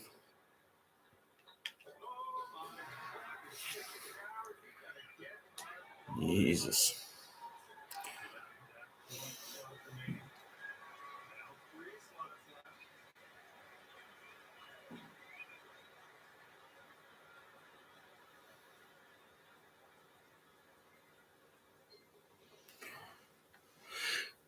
Whew. I've always been an Xbox guy. I got a PlayStation because MLB was on it and it was an only PlayStation product.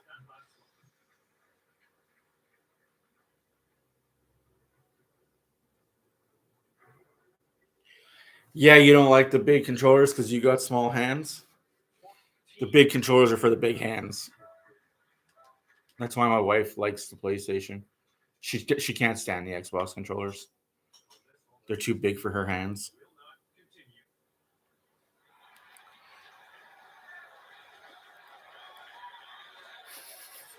I kid.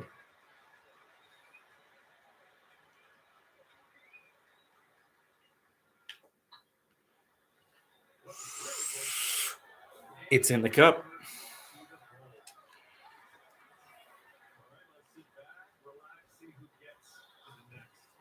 I've had a Nintendo, I've had an Atari, Super NES, a Dreamcast. I had one of those too. And nobody knows what a Dreamcast is anymore, but yeah. Those were the days.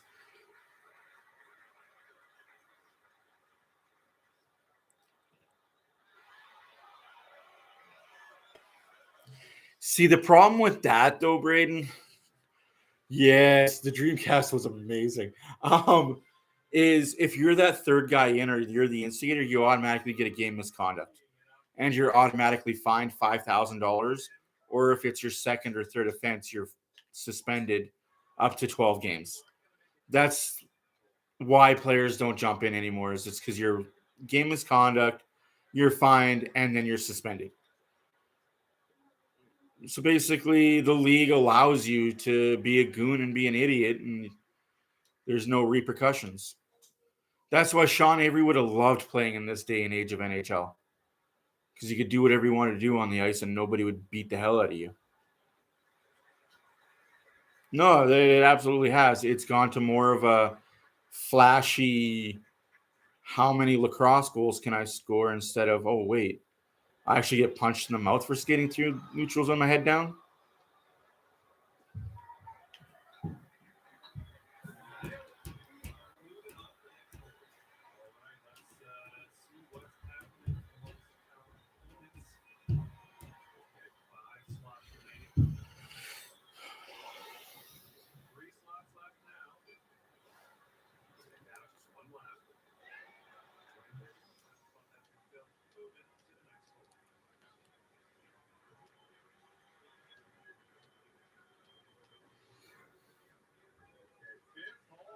Jesus.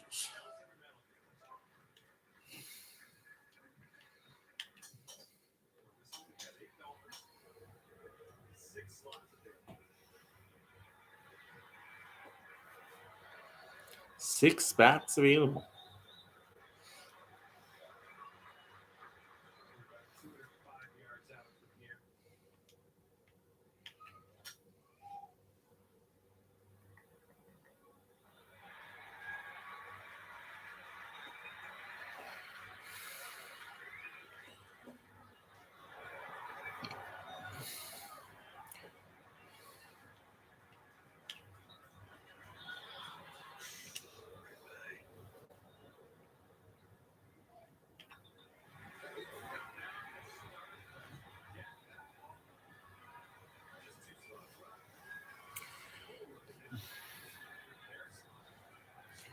Looks like we're about to get underway in the third period.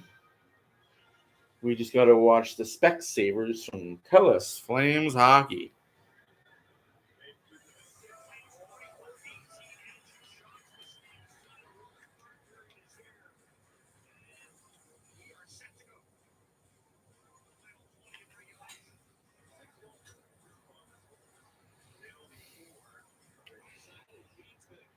Oilers win the face-off in the third period, but goes nowhere. Calgary now controls.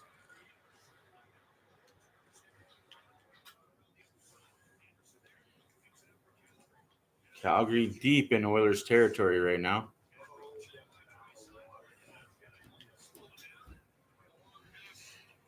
Fogle doesn't beat out the icing, apparently. I thought he beat that out. I hate from memory. Oh, Jesus. Thanks. I just ruined the hole.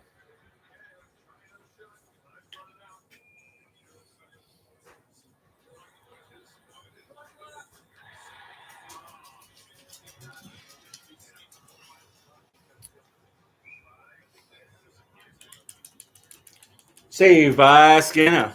Hi from the West End again. West End of Edmonton.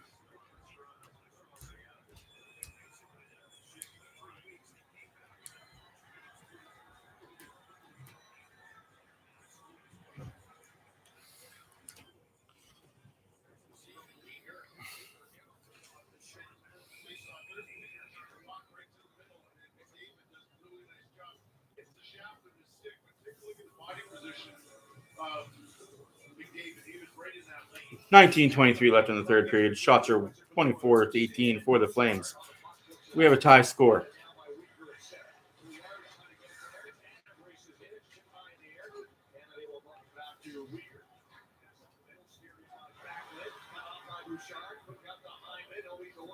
Markstrom is 6'6", 6'7", something. Oh, you can never have too much food. I'm about to have turkey here shortly for the fourth night in a row, thankfully.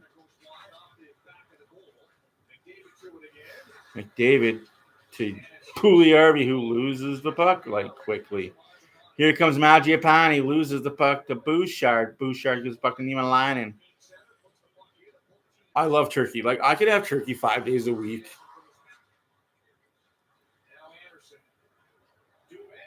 I can't, sir. I really wish I could.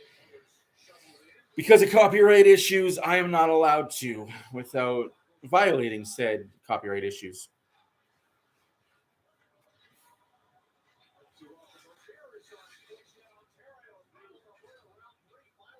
Oy, oy, oy. Oilers hemmed in their zone again. Shot from the point. Saved by Skinner.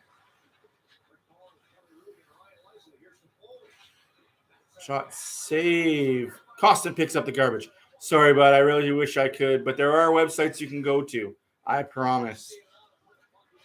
I wish I was in Mexico right now. Nice weather down there. Mexico. Derek Ryan tips it to Holloway. Holloway cannot control it. The blue line. Flames dump it in the Oilers zone. What a bounce. Jesus. And the puck is in the corner with 17:23 left in the third period. 25-18 in shots for Calgary. 1-1 to score.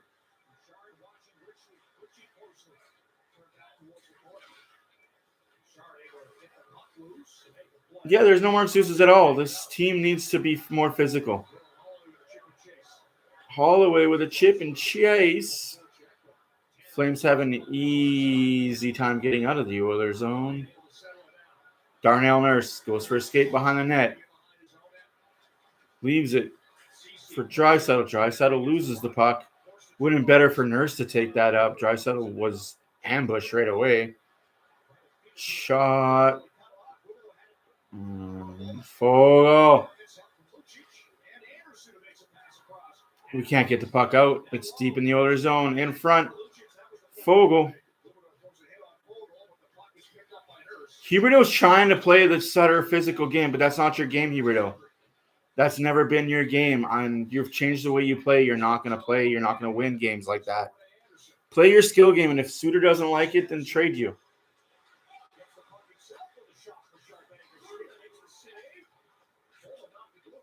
Cross-checked Coleman. Cross-checked Coleman. 2 cross-checks there by Coleman to the Oilers players. He gets away with it. McDavid puts it behind the net. Here comes Pugliarvi. Perfect time to lay the body. Doesn't do it.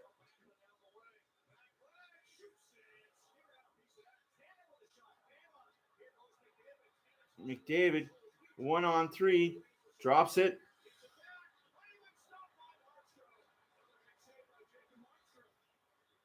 I think that hit the post more than Markstrom, but we'll go with that answer. McDavid behind the net to Hyman. Hyman now has it behind the net. Hyman in front of the net. Shot blocked. Hyman has the puck again. Hyman to Pugliarvi. Pugliarvi gets bodied by Mangiapane. Come on, Pugliarvi, you weak little bastard. Oh my gosh. Like,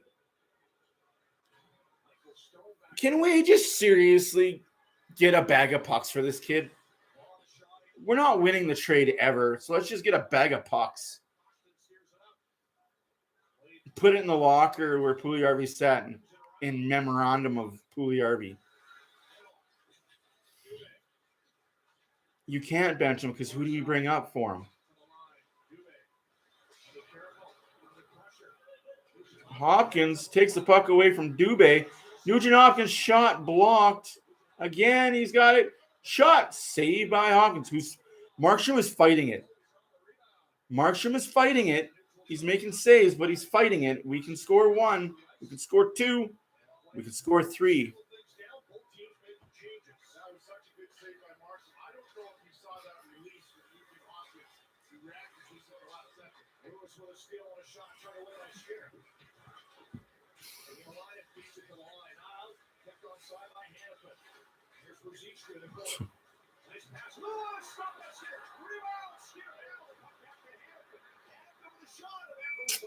Sloppy play again.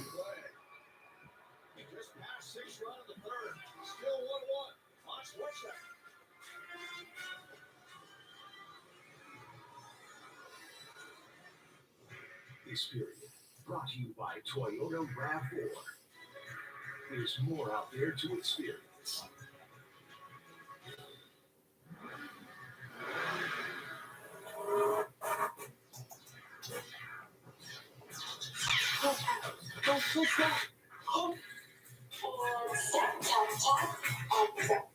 Hello, I can't hear you.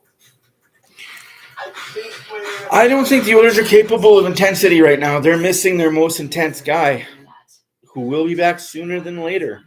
And I believe that's why you need to make a trade for an intense personality.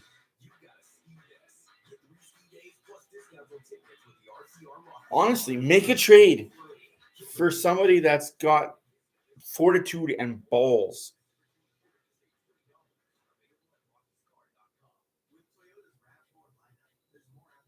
He's not a top 5 goalie anymore. I honestly do not believe Markstrom is a top 5 goalie anymore.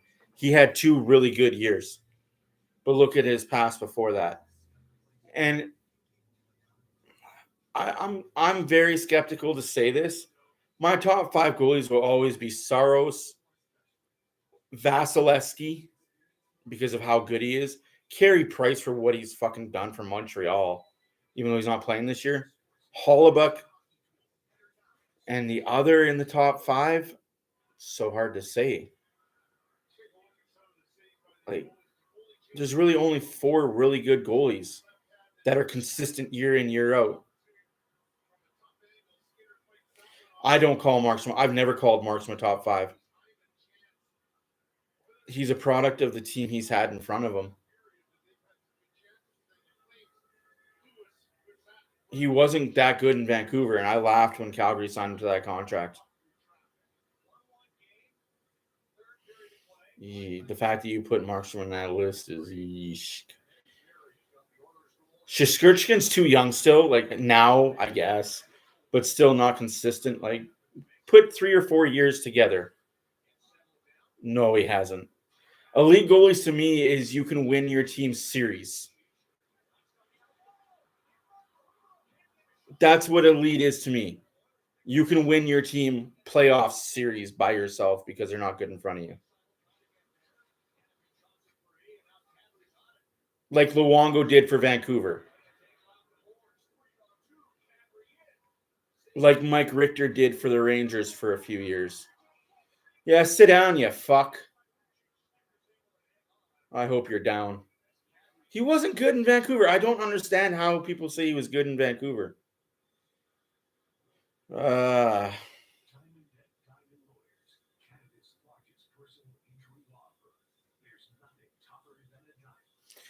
You can't get Fleury. Fleury never wanted to come to Canada.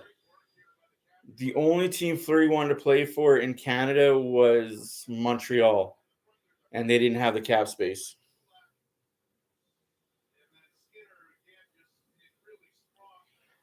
Like, I understand why people say Fleury, but Fleury wanted to play in 2 teams. He wanted to play in Pittsburgh. He wanted to play in Vegas. He went to Montreal because he went to Minnesota. He got the payday. He's been okay this year. Like I said, we'll see come playoff time with how these goalies stack up.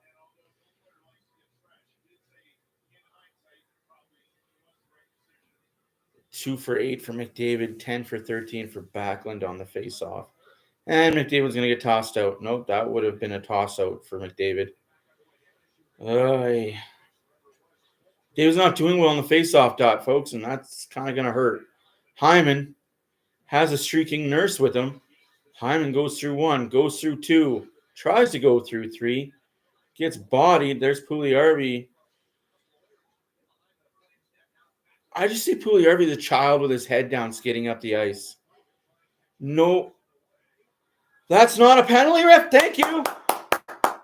Thank you. Hey, Mangiapane, you bum, get off the ice. You can't do that. Vegas should have kept him. I agree.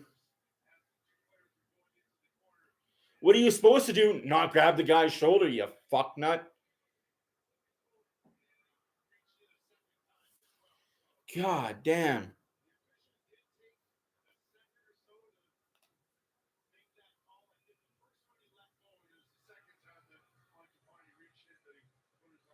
I do like Jack Campbell. I'm probably the only person on this stream and in this world that likes Jack Campbell and wants to see Jack Campbell play more. And that's not a joke. That's very honest opinion. McDavid scores! 2-1 Oilers, just like that. Connor McDavid.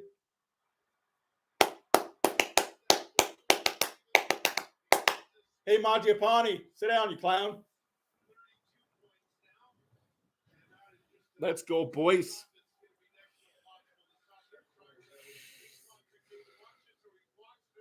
Whoo!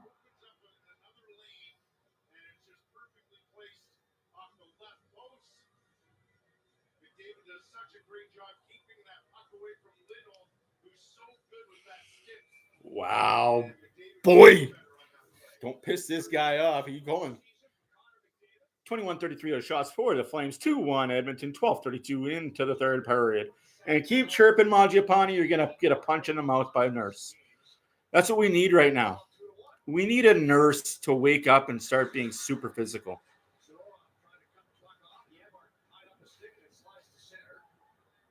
Costin, lay the body. There we go. Good hit by Costin. That's what we need this fourth line to do. Well, now it's the third line. But we need this line to just body some people.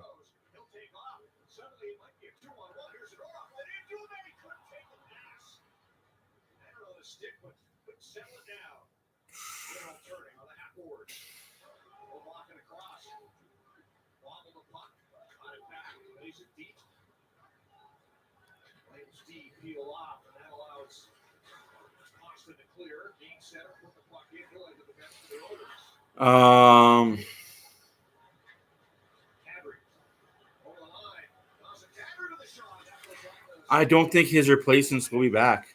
Will be better. As the season goes on, you're going to see that tandem in Toronto falter. I just don't think that tandem is good enough to win a playoff series. You're not paying very much for them, so you can move away from them easily. But, ooh, ouch. Bouchard.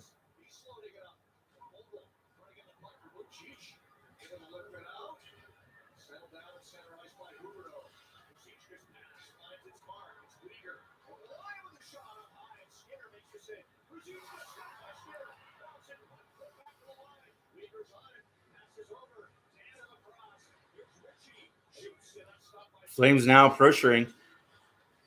Fourth line is being hemmed in. Fourth line with a young defenseman and Bouchard. At least he's got CC out there, and it's out of zone. Like,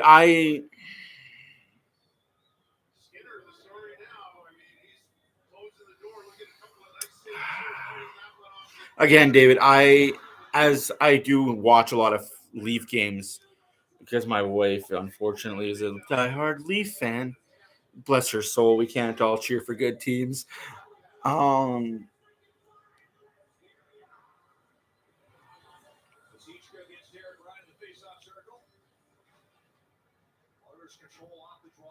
We are taking him for granted, but his contract was signed at a perfect time for the Oilers. That's why I say it was a great signing by him and by the Oilers. Because if they would have waited till the end of the year and he would have put up even better numbers, he would have asked for $5-6 million and would have got it too.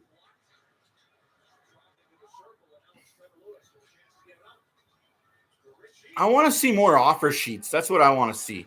I want to see teams being ballsy and offer sheet players to ridiculous contracts that the other team can't say. What would I say? God bless my wife's soul. She cheers for the Maple Leafs, so I watch every Maple Leaf game, except for when they're on during the Oilers, but she has it on her phone.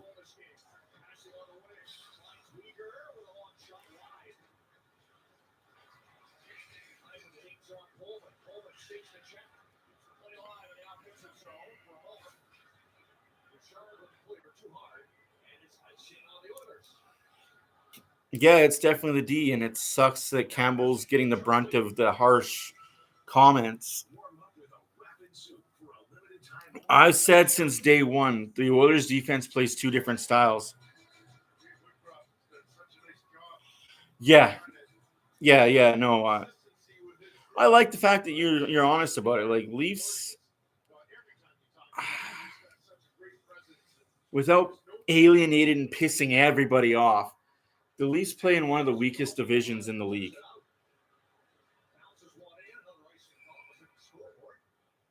And I will say that until the day I die. The Atlantic Division is probably the weakest division in the league. You've got your top three. Perfect. Top three that are 120-point teams every year. Your top three guaranteed playoffs. Yeah, they don't travel at all. Like, that's why I hate the comparison of the East teams and the West teams. The East teams don't travel. Their road games are like 2-3 hours away from their home rink. Maybe 8 for the most part for the Northeast teams in the Americas. The West teams travel way too. Like, their travel schedule sucks. But I say the East, and a lot of people get mad at me when I say the Atlantic Division is the weakest division. Because, well, how can you say that? Look at how many points they get. Look at the bottom 3 teams every year. No, that's exactly it. Like, look at the bottom 5. For years, you had your typical Leaf, Bruins, Lightning. Those are your 3 playoff teams at 100 and some points. Everyone else was scratching to get 80. You can't say that's a good division when your bottom 5 teams can't even get 80 points. Now, obviously, this year is different because the Sabres are looking good. The Wings are looking phenomenal. The Panthers are good. The Sens will be good. It's just what will the Habs be? What will the Habs be moving forward? Yeah, getting Seattle helped our division. But I really could have helped. Like, I get why we got rid of Arizona. It would have been so much fun to have Seattle, Arizona. Yeah. I don't know what happened to Varlamov, man. Like, that was such a good goalie for that years. He was so good. And now he's just lucky to be an NHL backup. Ooh.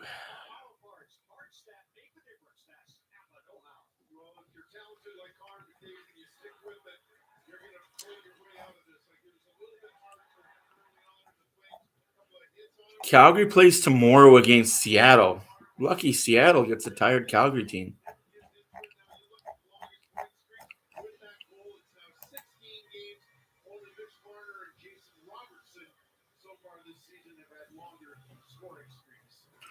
Yeah, no, and that's why I felt bad for the Leafs in the 90s, was because they were technically a Western Conference team, and they had to travel to Vancouver, Calgary, Winnipeg, do the whole Western Conference circuit. That's when I felt bad for them. But now that they're in the Eastern Conference and they barely do any travel, I don't feel bad for them anymore. Like, they used to have a really tough schedule. Like, I did not pity them at all for almost 10 years. I don't forget those Campbell and Whale days, man. Those were good days when you had Toronto playing the Western Conference playoffs. When Gretzky and Doug Gilmour had the stick incident. And then going into overtime, the Leafs coach, check McSorley's stick. It's got an illegal curve. Game 7 in a playoff series, illegal curve, you freaking moron. But those are the days I could talk about for years and years and years. Breakaway for Draisaitl. He's just not moving at all. His feet don't move. Yeah, that's a tough road trip there, too.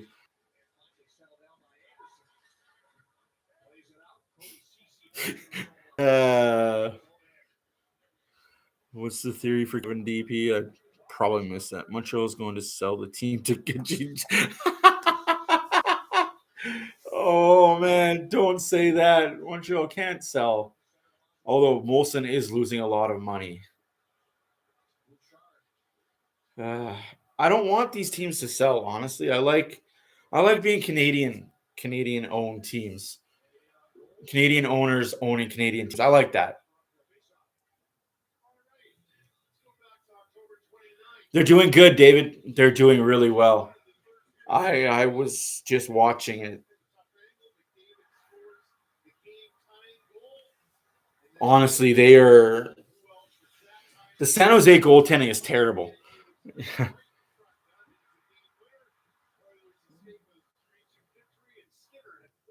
I could tell you the update on that game if you really wanted to, but yeah, their goaltending is atrocious this year. It's almost like Dell might have been a better option than what they got. Who does San Jose have in their goaltending?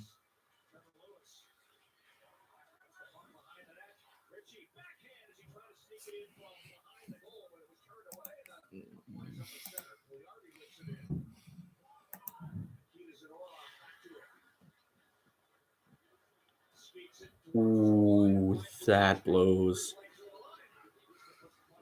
Flames now have the puck deep in the Oilers' zone. 7 minutes left to play in the third period. 2-1 Edmonton. And the puck is out. That's right. They have James Reimer and Kakanakin.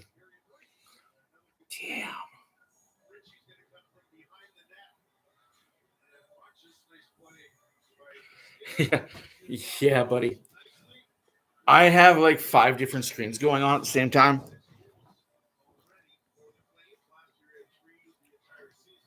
Like I'm watching the Oilers game on my big screen TV. I'm talking and interacting with you fine folks.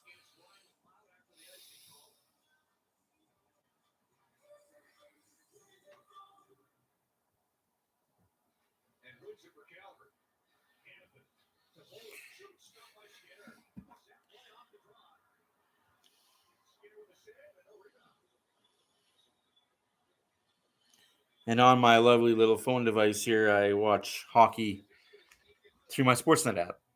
So it's just fun times. I watch a lot of hockey. That's where I wish I had multiple monitors with a desktop computer where I could just watch 4 or 5 different games at once and not slow down my internet. Because my laptop can only do so much.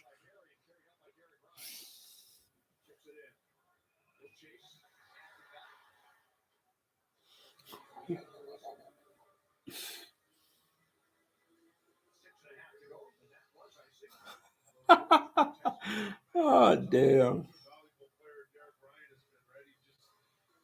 he left Calgary, he goes to Edmonton, and he just says all the little things. Doesn't get very much attention whatsoever, but he is a valuable member of that Oilers team. On the draw against Calgary. Who scored the second goal? Finally, Zadorov gets the puck as he carries it deep. Lost the handle, trying to cut to the circle. Winds up sliding over Huro. Skinner not talked enough about guaranteed star regardless. McDavid has TD.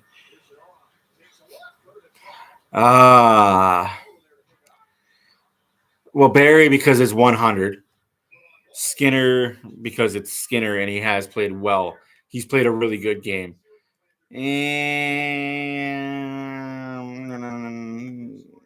we could do McDavid again. Because we could do McDavid every fucking video because the guy's just right there all the time. McDavid is just McDavid. What do I think of the Kraken?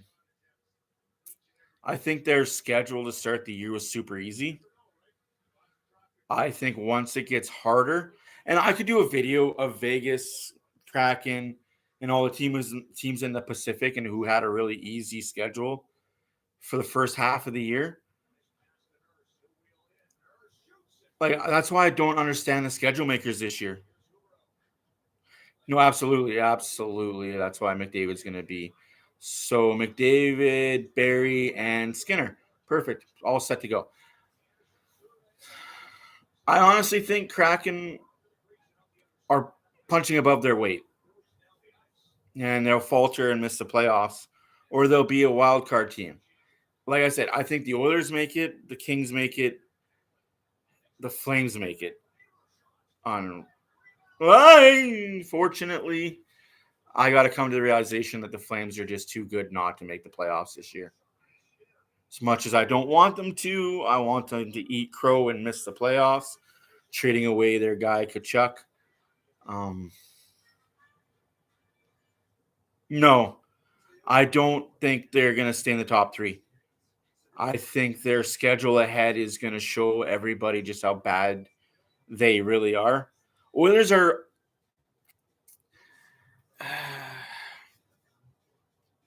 how do I say this without sounding like a whiny bitch? Oilers are a product of their injuries, and their injuries were bad for like a month. Their injuries to star players were just terrible timing. Like if you had Kane hurt and he came back and then Yamamoto got hurt and then he came back and then Fogle gets hurt and then he comes back and then McLeod gets hurt and he comes back. If they all got hurt and came back simultaneously, it is what it is. But you had all 4 guys hurt at roughly the same time. You just can't sustain that as a good team. And the Oilers still stayed above 500 somehow, some way. And I will always say into my dying breath, I'd rather take away I'd rather miss 2 of my top 3 defensemen than 3 of my top 4 forwards.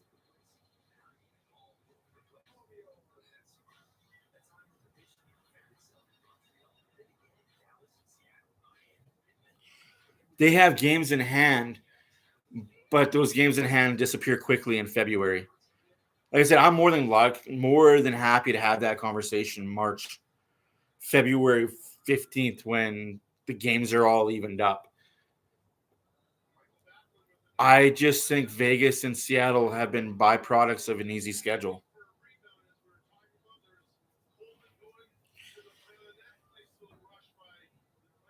Like, Vegas has played 3 playoff teams all year.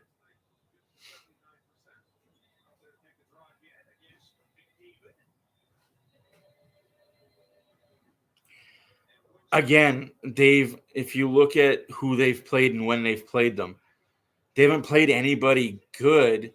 And when they do play playoff teams, it's the second game of back-to-back night with travel from Vancouver or Edmonton or Calgary. So again, their schedule is ease of schedule, which I get why the NHL gives expansion teams ease of schedule. You want those teams to be good early. You want these expansion teams to have playoff success early and often to build the fan base. Otherwise, you get what happened to Atlanta. You get what happened to Winnipeg when it first happened. They leave because there's no playoff success. Quebec. Exactly. Although Quebec leaving was a byproduct of an owner that didn't think the NHL would sell underneath him and move the club. So he called the NHL's bluff, and then they moved him. And they won the cup the next year. That team was the Quebec Nordiques. Imagine if they would have stayed in Quebec, they would have won a cup that year in 96. No, Batman wouldn't have won it. Good God, that would have been a great thing. Although they would have had to go through a lot of good teams in the East.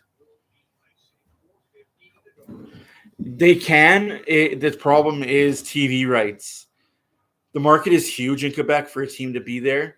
Unfortunately, Toronto and Montreal will not allow that because then it infringes on their TV rights deal and their merchandise deals and takes money out of their pockets.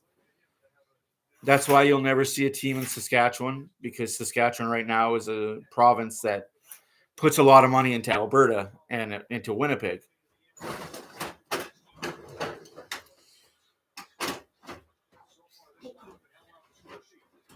That's why small market teams in the States like Arizona, Vegas, LA, Anaheim, and San Jose can all coexist, because there's nobody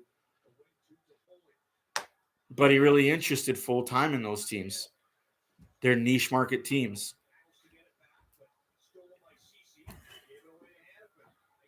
What about the rest of? Halifax, you're under the same privy of Buffalo, Toronto, and then you got the New York teams that are very much against it as well, because that's their TV right deals.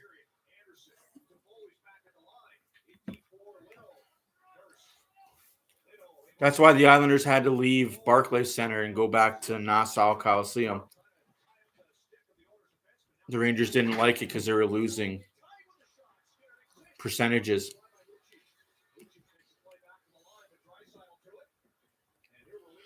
Victoria Cougars. I got to talk to Vancouver about that. 2:50 left in the game. Draisaitl and Toffoli getting a little scuffle.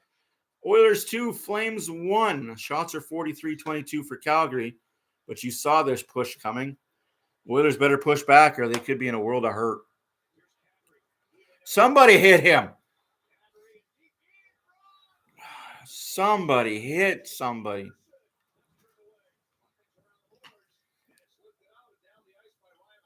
McLeod just dumps it down the ice. Ooh.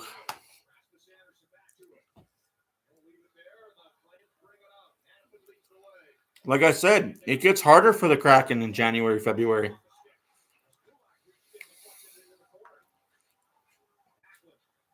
That's why I'm not too worried about the Kraken.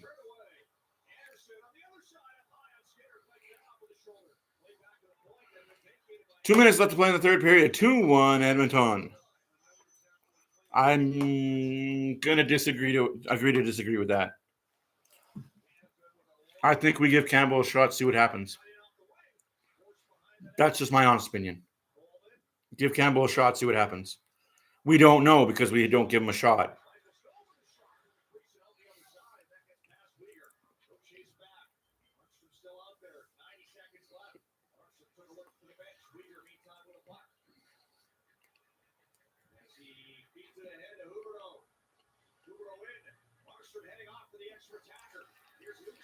No, this game. No, I'm saying without Skinner, we lose this game. But I read it as if you would have put Campbell in net this game, we would have lost. That's what I read into it. Empty netter for Draisaitl. Draisaitl just keeps it behind the net. Tries to give it to, looks like, Janmark.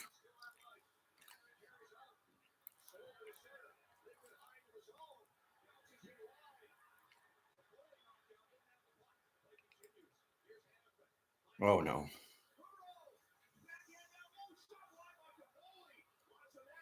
Come on, Oilers, move your feet.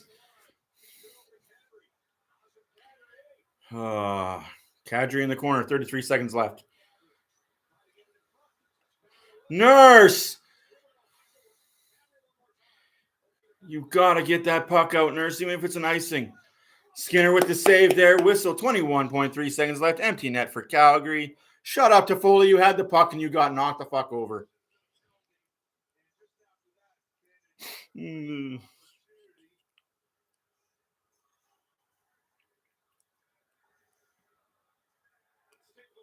I say we test Campbell. That's where I say it's not testing Campbell. I say Campbell has proved himself to be a very good goalie when it matters. Holy shit!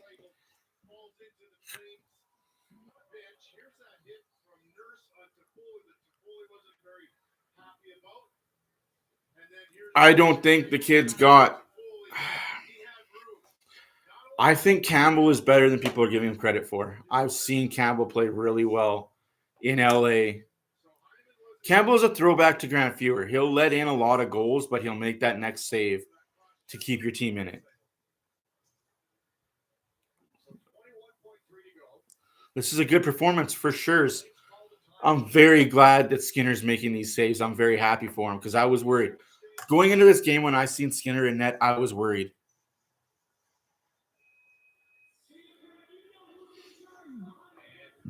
I was very worried because of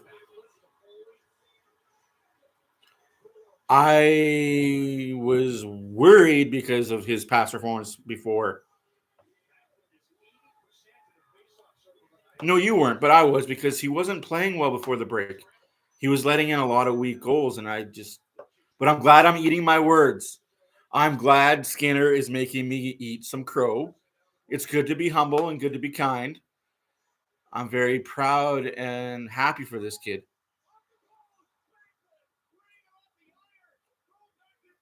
And that's game. Oilers win 2-1. Let's go. Play La Bamba, baby. No, those weren't lucky goals. Because if they would have went it against Campbell, everybody would like, oh, that's Campbell's fault. It is what it is. And it was more than just the Canucks game. It was more than just a Canucks game, but like I said, we're positive. Kid did good today. One game at a time, one win at a time.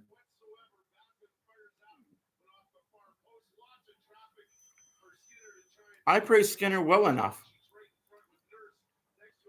I just don't like the hate that Campbell gets.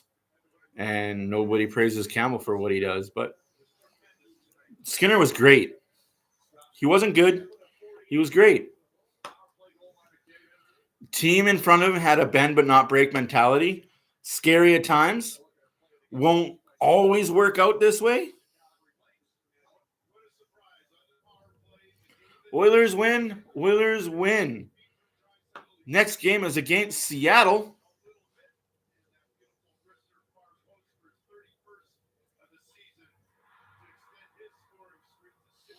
On Friday. Be there. It's in Seattle at 8 o'clock. Again, I'm not even going to comment on that. We could have had Campbell in net. We don't know what Campbell would have done. So Skinner saved the team tonight because he was in net and made the saves, which were great that he made saves that he had no business making. He kept the team in it. He kept the team winning. That's all that matters is the Oilers won, no matter who was in net. We give him props all the time. Like, I don't understand where that's coming from. We don't give him credit. Like, we do. But that's the thing. How can you earn it if you're not playing? And he has earned it by winning games he's in on back-to-back nights. Have a good night, everyone. Be safe out there. It's a crazy world. I'll see you all Friday. Oilers win. And the Flames don't get a point.